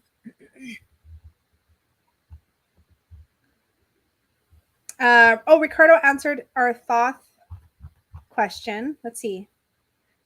Thoth's Fool is so complex. The crocodile is almost like biting an umbilical cord where it reflects on creativity, but also archaic and old forces at play. It also stands for instinct and water energy. This is why I worry about Thoth. Am I going to actually, is it going to make sense to me?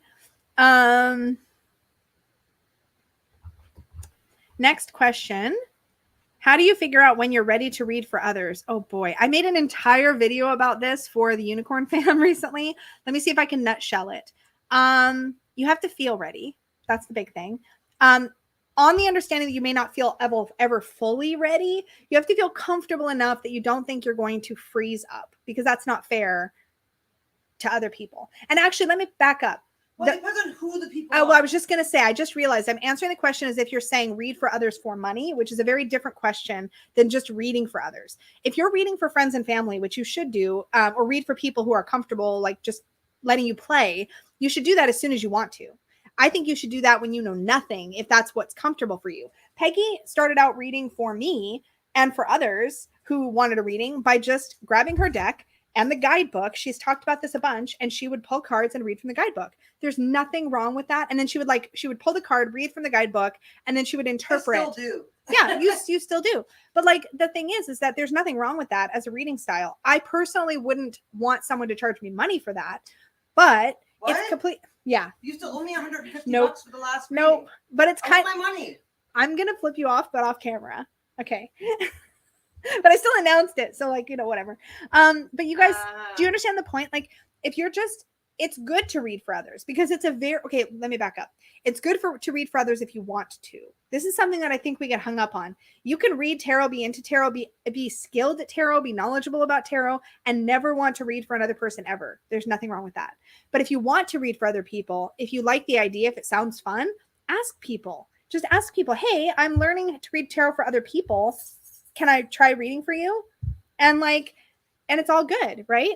And but when it comes to reading for money, my personal opinion is that you need to feel comfortable enough that if you pull a card, and to Rebecca's point, yeah, it's okay if you freeze for a sec or jump off and do whatever. You can do all of that stuff. But I was just going to say, for me, I would say you're ready to charge money for readings when you can pull cards and not freak out that you don't remember what that card means. To me, that's the big difference. It's not like you're not allowed to take a moment to absorb what the card is saying in that context. But if you pull the Seven of Swords and you're not 100% sure, if you have to sit there and go, what does the Seven of Swords mean again? What is it? What is it? What is it? What is it? What is it? Then maybe you need more practice before you charge money. That's personally my opinion. Doesn't mean that you're not allowed. I'm not the boss of you. You do what you want. I'm just saying, like, that's kind of my guidepost. On that. Hello, everybody. Yes, this is the Good Karma tarot.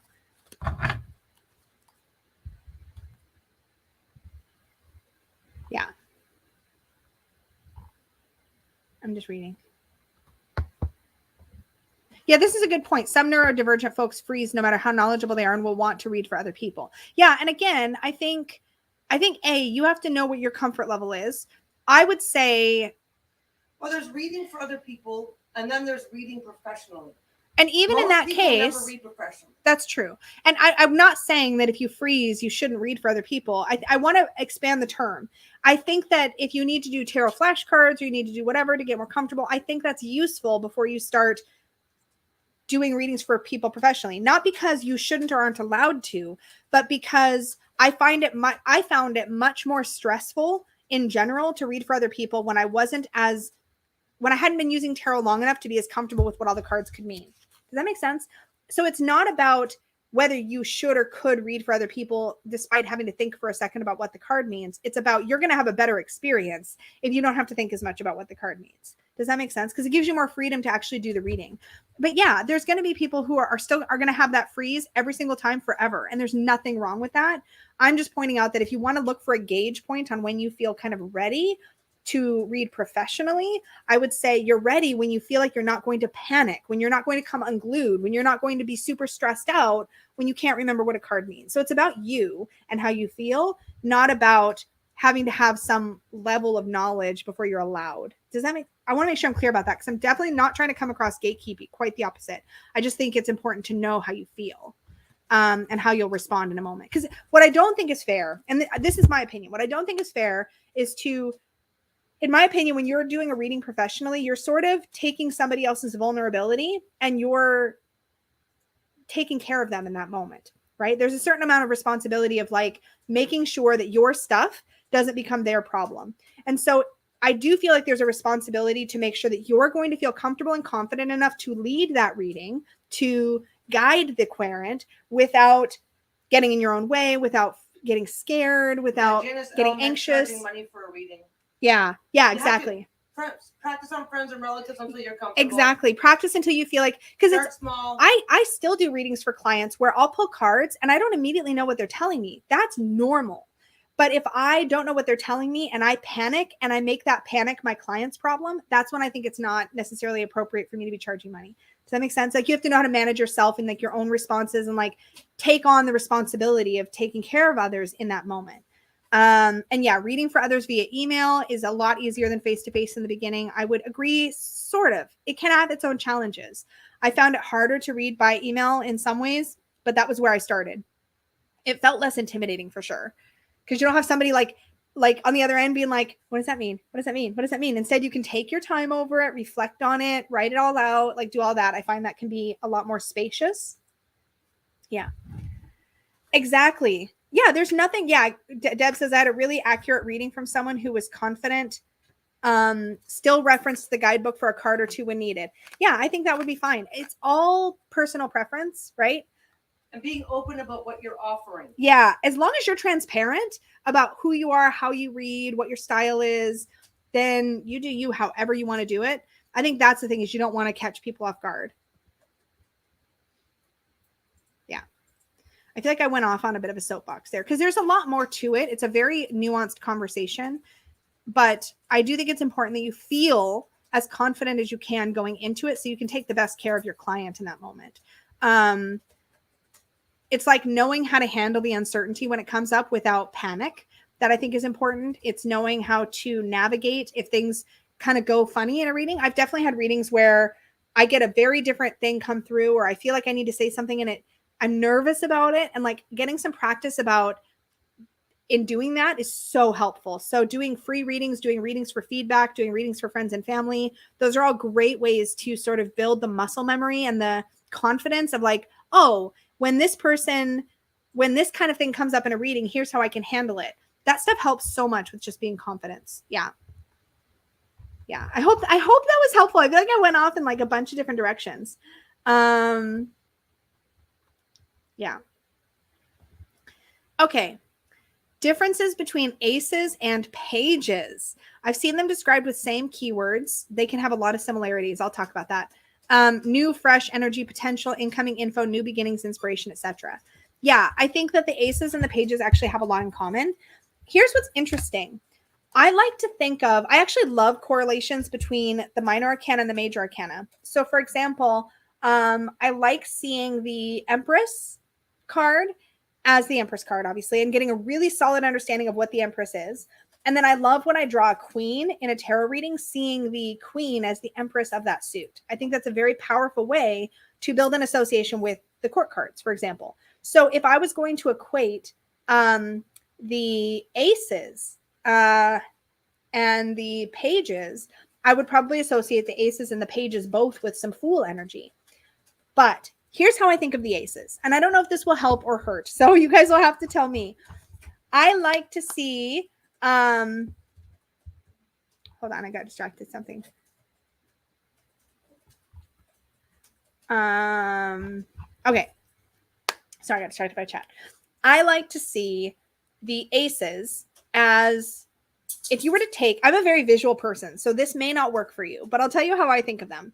I like to think of the aces as a seed and a snow globe. This is really hard to describe, so hear me out.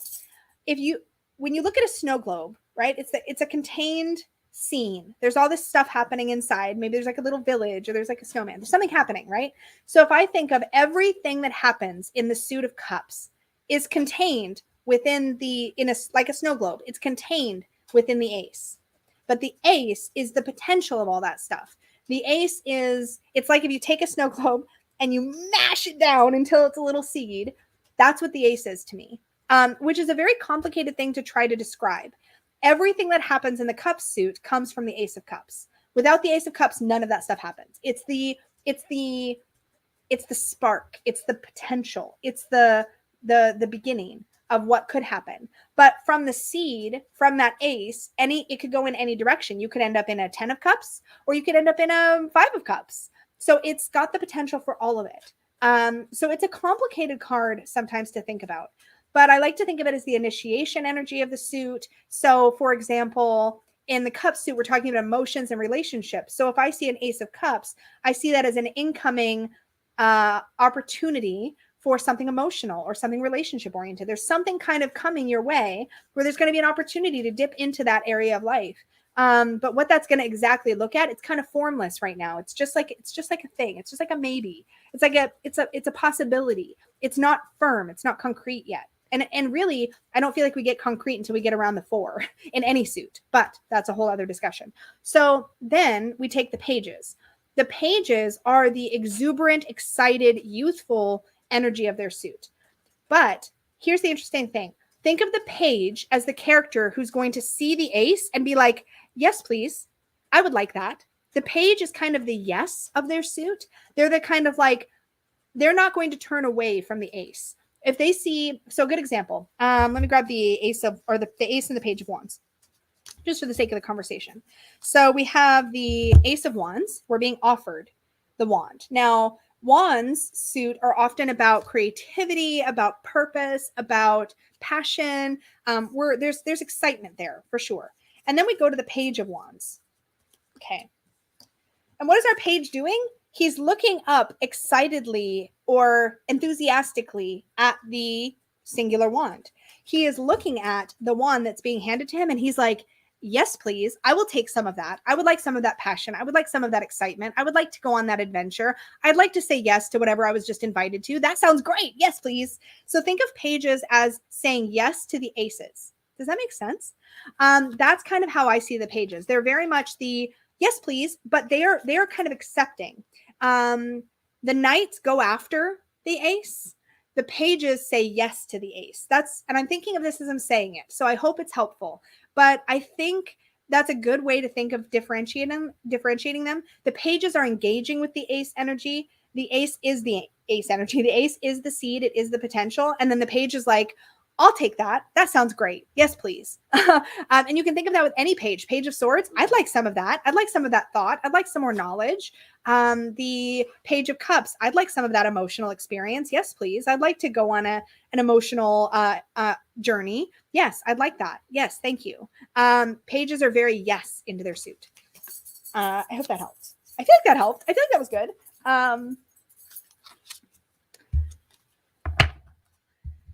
Yeah, Alana says, I like to view aces as offerings or opportunities. Me too. Yeah. And the pages as the naive, young, immature characteristics.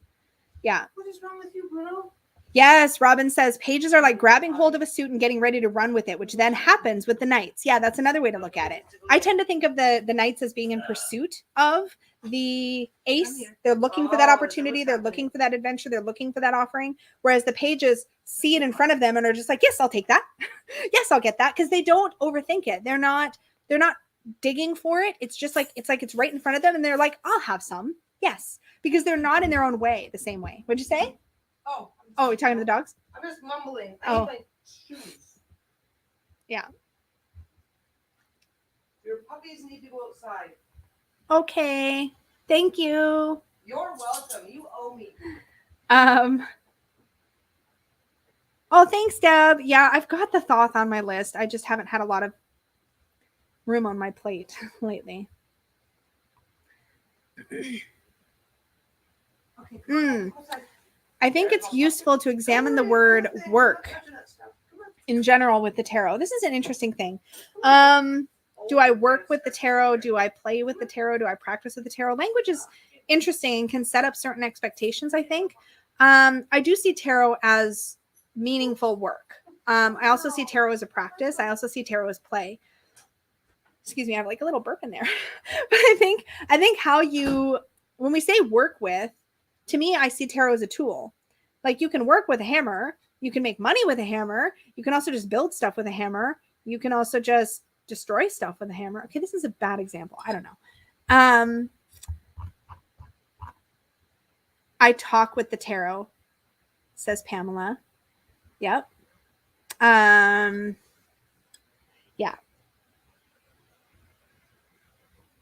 Oh, there's more to that question. Oh, I guess I should probably read the rest of it. There we go. Okay, wait. Okay. I think it's useful to examine the word work in general in the tarot, not just shadow variety, but what happens when whatever is revealed through the tarot, where does the work happen? You have to do the work. It's my opinion. It depends on how you're using the tarot. If you're using the tarot in a predictive, spiritual way, let me back up. If you're using it as in a predictive way, because it's a very different style, in my opinion. If you are going to go to the tarot to go, I need to know what's going to happen next in my life or what's going to happen in a particular situation, then you're going to the tarot for your weather report. Like Dustin said earlier, he said it's like doing a weather forecast. You want to know what the weather's going to be like so you can prepare, so you can navigate a situation, that sort of thing. So if you are going to the tarot for a weather report, then the work happens in how you deal with that. How do you take that weather report and adjust your life accordingly so that you're treating yourself well, so that you're looking after your own best interests, that sort of thing. If you're going to the tarot from a personal growth standpoint, and you're going to the tarot to help you look at what things about yourself you need to work on, what things about yourself need adjustment, where you maybe need to put your focus, where maybe you've been neglectful, how you can improve your relationships, then the work is first you pull the cards and you get the message, and then you take that message and you put it into action in your life to improve your life. And those are the two different kind of approaches that I think are the most common. Ali says, whenever I hear people talking about ancestor work, past life work, or path working, what does that mean? I struggle to understand. So in general, if you just flip the sentence and add a with, work with tarot for ancestors to connect with your ancestors. Work with tarot to uncover your past lives. Work with tarot. Okay, path working is different. But really quickly, ancestor work. So this means that people are using tarot to connect with messages from their ancestors. They're working with tarot to maybe understand their ancestral history. Maybe they're working with tarot to connect to blood ancestry or their heritage, or maybe they're working with tarot to connect to spiritual ancestry. depends on how you view the world, the cosmos, all of that. Because a lot of this presupposes that you have a certain belief set. Not everybody has any interest or desire to connect to ancestors figuratively or literally, or to like blood ancestry or versus energetic lineage, which again, this all presupposes a certain type of view of the world. Past life work, no point unless A, you believe in past lives and you believe that past lives have some kind of an impact on your current life, or you're just generally curious about what's happened to you in a past life. All of those things presuppose that you're interested in those topics or you're interested in doing that kind of thing. Like, for example, when I do a past life reading, my past life readings are not the way I think people picture them. And I try to be very clear about that. But a past life reading, I think the stereotype is that I want to know if I was like the queen of Greece. I'm making this up. I'm bad with history, you guys. Let's say I want to know if I was this person in history and what my life was like, because I'm just curious, right? But the way I do past life readings is I don't get into wheres. I don't get into whens. I want to dip into a past life experience that you've had that is having an impact on your present life. So when I do a client reading for past life work, or if I read for Peggy or whatever, what I'm really doing is saying, help me connect. I'm using the tarot to help me connect. Well, not even the tarot, I use oracle cards, but I want to connect specifically with a life and a story that happened to you in life, like a storyline. What happened to you in that life? What were sort of the main plot points of your experience in that life? And how have those plot points had an impact on your current life? What are the echoes of that past life that is resonating now? Because to me, it's irrelevant what happened to me in a past life unless that past life experience is impacting me today. Like maybe it's put me on a particular growth path. Maybe there are lessons I'm repeating. Maybe there are experiences I'm repeating because I haven't learned the lesson. Like where is the correlation? So when I do a past life reading, that's what I'm looking for me or for a client or for somebody else. I'm looking for what is the correlation between a past life and the present, and where can I learn from that? How can I grow from that? So it's not to me about, I don't care if you were a boy or a girl or a whatever. I don't care. I don't care if it was in Egypt or in Africa or in North America or Antarctica. It doesn't matter. It doesn't matter, because what happened to you in that life? What happened in your relationships? What were your major aha moments, or what were your biggest conflicts? Those are the things to me that inform what has echoed forward. But again, this all presupposes a certain belief set about past lives. And if you don't believe in past life work, or do it in past lives period, then doing past life work with the tarot isn't going to make any sense whatsoever. Path working is two things, in my opinion. Path working is an opportunity to learn more about the tarot, and or an opportunity to meditate with the tarot, and or an opportunity to astral travel with the tarot, depending on how you want to look at it. So it's a big topic. But in general, the whole point of path working, I don't know where the name came from. Maybe somebody else knows. But path working is the practice of looking at a card, imagining or picturing yourself in that card, interacting with the characters in that card, or observing the characters in that card. And kind of, so you take a two-dimensional image and it becomes three-dimensional in your mind, and you sort of experience the card, which can be, again, helpful for learning, helpful for meditation, could be useful for astral travel or building an astral temple or working with the energies of the card archetypally. There's a lot of different ways to take path working, but that's basically the idea. Let me answer this question about readings, because this is true. Thank you, Barb. You have it exactly right. So I missed the original question. Yeah, so currently my readings are, that might be Peggy's glasses ready. Currently my readings are sold out because I got full. So I have a full-time day job plus YouTube plus helping Peggy with the Etsy shop. So my availability for readings is really tight, and they've been getting a lot busier over the last year or two. So once I have kind of filled up what I know I can do in a reasonable amount of time, which is in like slots in my mind, once I've kind of once I'm full, everything goes out of stock until I have bandwidth again, and then I open them back up. Now, I do have a thing on my site right now where if you go to my website and you find a reading you want to purchase, there's an option that says like add to wait list. If you click that, then the next time I open up readings, everybody that has clicked that for any type of reading will get an email saying, hey, this is back in stock now. And it only stays open until my slots fill back up again. So you may have to do that multiple times before you get an opening. I'm sorry, but I am very, very busy. So there's that. So yeah, I hope I answered that question. But yeah, so if you will regularly see my readings out of stock, just click that button to be notified when they're back in stock, and I will send an email. And if you go to book and it's out of stock, you'll have to do that again because I only do the emails once. I don't keep people's emails or like continue to send updates because that could get obnoxious. So I don't do that. So yeah, if you've missed your window, if you've gotten an email and you go in and it's out of stock, it's because the slot's filled up again and you'll have to wait till next time. So click the button again. Over explaining for the win. But yeah. Bye everybody leaving. I'm gonna probably be wrapping this up soon because I can feel my voice. Who else has a question? I have an itchy nose. That happens to me a lot in tarot readings. Does that happen to anybody else? When I'm in my intuitive space, my nose itches really bad. Hello. Hello, hello. Hi, puppy. Hello. Hello. Are you so happy? Yes. Sorry. He needed my attention right that second. Do you have a deck introduction go-to spread?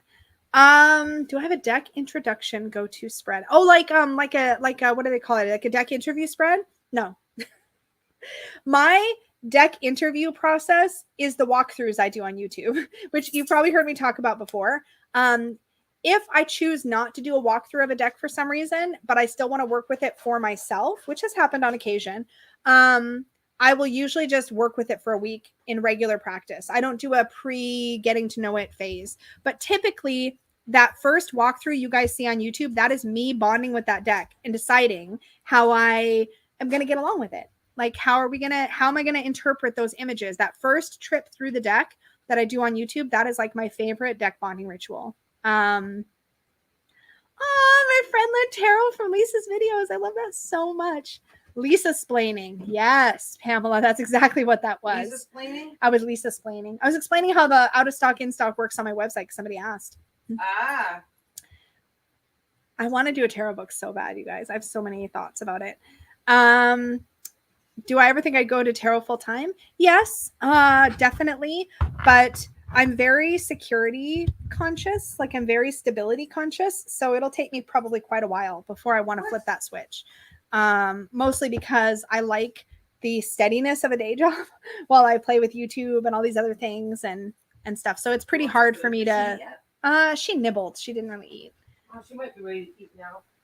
Oh, Barb says, any questions that don't get answered, I will post in the Supportive Tarot Facebook group so we can all discuss them. Yay! Oh, that's a good idea. That's a great idea. And I will have another one of these. So don't worry.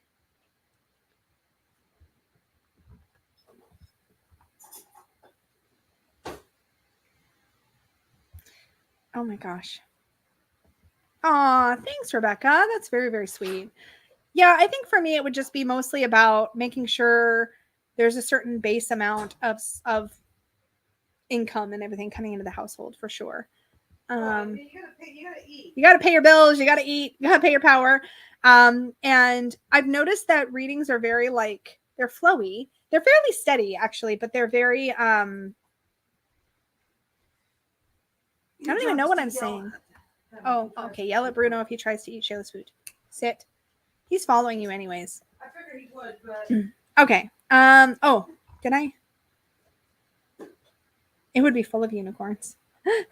Yeah. Yeah. Yeah, there's a lot of, I think, if you have time for one more, I do have time for one more. I answered Pamela's though. I don't have a deck introduction go-to spread. Any commission-based work fluctuates. Yeah. So you have to have enough that it feels okay. And I've done that before. I went full on in yoga and it was fine. Actually, it was good. There was a whole lot of other stuff around it. It was scary, but it was good. But I'm very stability routine minded. She stopped eating already. She's watching you to see if you're going to pull something more interesting from the fridge. Of course she is. Yeah. How do I? You're a special girl. How do I use a clarifier? Oh no, she was waiting for you to come back. She wanted to make sure you weren't pulling something better out. Yeah, there you go. Yeah, Ricardo says, as much as I love creating tarot projects and making them happen, I'm also very conscious about my monthly bills, eating, housing. So I'm like, Lisa, security plays a big role for me too. Yeah. So Stevie the Quitch Witch asks, how do you use a clarifier card? So clarifier is an interesting word and I get hung up on a little bit because it kind of assumes that the reading is unclear and you need a card to kind of clarify it. I don't really ever have that happen anymore. I would say I used to feel that way. And so I would pull another card to kind of try to get a clearer message. But I think for myself, what I learned that I was doing instead was very similar to, oh, this reading doesn't make sense, so I guess I'll pick it up and I'll redraw it. To me, a clarifier can kind of become a crutch in the same way. Oh, I don't understand this reading. Something's unclear. Let me pull another card and that will make it clear. And to me, that can become a crutch that isn't helpful. But I still use the term, which is super not good. But I use the term clarifier to mean for me, I finished this reading, but I feel like it's not quite wrapped up yet. I feel like there's a little bit more, like maybe a tangible piece of advice that I didn't get from the existing reading. Maybe I want to know what the next step is, or maybe I need to know what is the primary focus to take away from this. I just want a little bit more to sort of guide, or to, you know what it is? A clarifier is more like a bow that I tie on the package of the reading. Like the reading is fine. I've gotten what I need from the reading. The reading has answered the question. Now I just want something to kind of button it up, tie it up. What are you laughing at? What did I miss? Oh, Christy said CTFD, calm the fuck down. Oh, nice. Yeah. Like a closure card. Yes, closure is a much, much better word. It's like a closure card. Yes. It is not so much a clarifier as closure. Yeah, that's an excellent way to express it, because to me, again, clarifier implies that you need something else because the message is unclear. But if you sit, my opinion, if you sit with the message long enough, it becomes clear. So avoiding the use of feeling like you need to clarify is definitely helpful when you're learning to get more confident with your readings. And I think that's where we're gonna have to call it, because I'm at almost 2 hours now. We will definitely have this this chat again, because this is a lot of fun and I love doing this. So we will definitely do this again.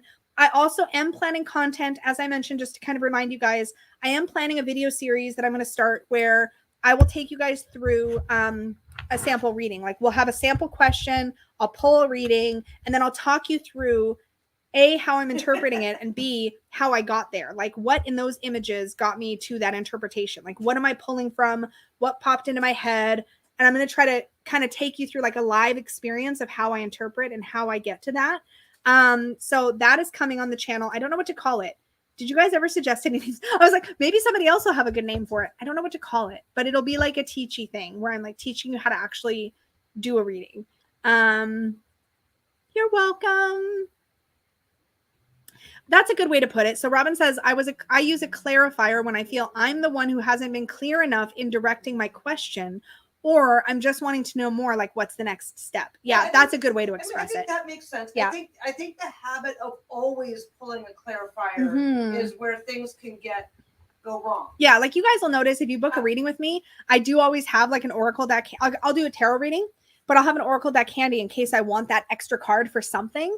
And sometimes I use it and sometimes I don't. It's very hit or miss depending. Yeah. I think it comes down to whether or not you like to play by a definitive rule set or whether you like to be flexible in what you do. Yeah.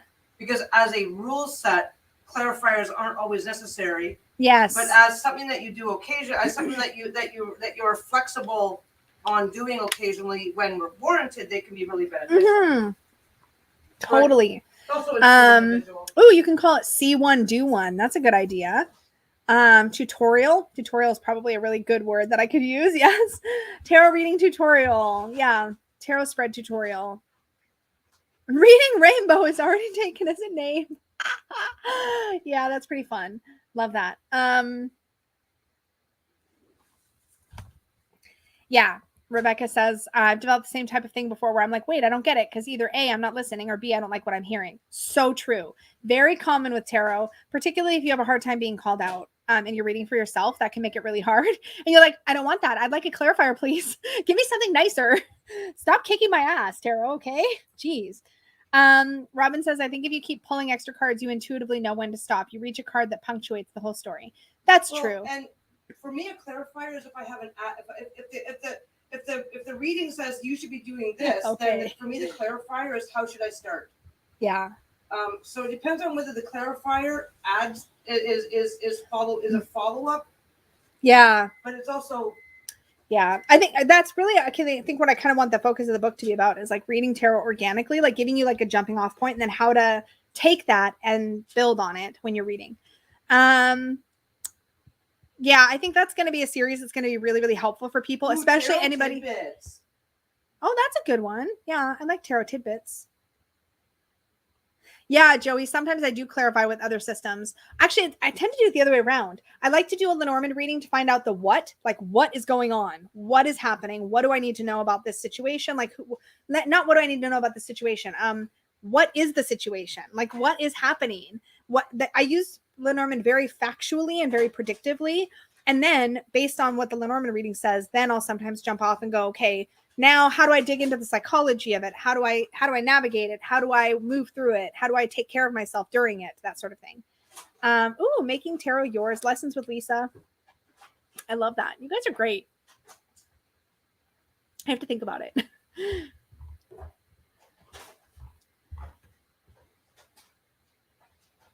Yeah, that's a really cool thing. Mother Stoneheart. I don't use clarifiers, but I do take the last card in the deck as the underlying energy of the reading, and then also the middle card as the heart of the situation. That is such a cool practice. If you ever just have your deck off to the side, you've pulled your cards already, sometimes just flip the whole deck around and look at what's underneath. That can be great to look at. Yeah, underlying energy, shadow, things I'm not noticing, things I'm not aware of, unconscious energy. There's all kinds of fun ways to do that too. Tarot Timbits. Anybody in Canada is going to get it. That's awesome. I love that. You guys are great. So this is fun. We will definitely do this again. So keep an eye on the channel. Make sure you have the bell on so that you get notified of all the future live streams. I will typically schedule them a few days in advance. So usually there'll be a remind me, like heads up if you are subscribed. So you'll see that in your subscription feed. So you can click the remind me button, and then YouTube will especially notify you. That's super handy. Yeah. Yeah, I think the intuitive reading thing is probably going to be the intuitive reading piece as a course is going to be on my website, but I'm going to do the taking you through the reading process on the channel for sure. I think it'll be good. Yeah. Googling Timbits. They're donut holes. Donut holes. If you're from the US, they're donut holes. They're called Timbits because, well, they're not called Timbits everywhere, but Tim Hortons is a really popular coffee chain up here, like really popular. It's like if Dunkin' Donuts was super popular, that's what Tim Hortons is. So it's coffee. Yeah, so it'd be like if Dunkin' Donuts called their donut holes Dunkin' Dots or something like that. Yeah, they should market that. Dunkin' Dots sounds good, right? Anyway, so yeah, Timbits are donut holes, but they're great because you can get like a box of them in like this various types of donuts, and they're like really cheap. It's great. They're super cheap. They're so cheap. Now I want Timbits. The cheapest source of diabetes that's on the market today. Come sit and hang out. I think your glasses are ready because eyesight tried to call us. Yeah. I'm coming for a minute to say goodbye to everybody while my lunch heats up. Munchkins. It's lunchtime here. I saw a couple of people reference evening, so it's like, yeah. Well, I love this whole global thing. It's like it can be a completely different day of the week for you guys. I know. It's already Sunday for some of you guys. Weird. Hi, Bruno. All you Australians, it'll be Sunday for you. Oh, we're blurry. There we go. That's okay. Come here, fuzzy butt. There. Oops, what have I started? I know, right? You have a Tim Hortons in Scotland? Really? That's cool. I didn't know they were anywhere but Canada. Is it a donut and coffee place? Do they have Timbits? Is it an actual Tim Hortons or is it a different Tim Hortons? Well, I know that. I mean, obviously, if you want to pay for the franchise, I guess is it a franchise? Yes. Oh. There are some Tim Hortons in the States. It's just not as popular as Dunkin' Donuts and stuff like that. Yeah. It's lunchtime? Oh, no, I need to eat breakfast. Yeah, that's like me. It's like... It's lunchtime here. I haven't had anything to eat It's lunchtime here, so I'm getting my breakfast ready. Yeah. What are you doing, buddy? All right. I'm just babbling now. We're going to let you guys go. Oh, he's sad because Shayla ate and he didn't. Okay. 9:30 p.m. in Germany. Oh, my goodness. Wow. There's a Tim Hortons in the U.S.? Did I already know that? No, you did tell me that. You did tell me that, Shannon. I forgot. Yeah. There's some in the States. People petitioned. People petitioned. Wow. We want crap. We want diabetes too. Yeah. Diabetes and bad coffee. So Barb is going to post any questions we didn't get to in the Supportive Tarot Facebook group. That is awesome. So we can continue the conversation over there. If you are not already in the blurry face, if you're not already blurry face, that's not what you were trying to say. If you are not already in the Supportive Tarot Facebook group, there is a link to that in the description box down below. We also have a Unicorn Fam Facebook group just for members of the Unicorn Fam, where we do deep discussions on stuff in there as well. So you can always join us over there if you are in these membership. So yeah, Christy, that's Queen of Shovels, just said that there's she's got Tim Hortons in Minnesota too. What the heck? I told you that they are in the States. They're not on every street corner like they are here. Yeah. Mind you, there's more Starbucks up here than Tim Hortons is taking now. over. Yeah. Starbucks took over. All right. Okay. I am going to go. Okay. All right. Bye, everybody. Bye.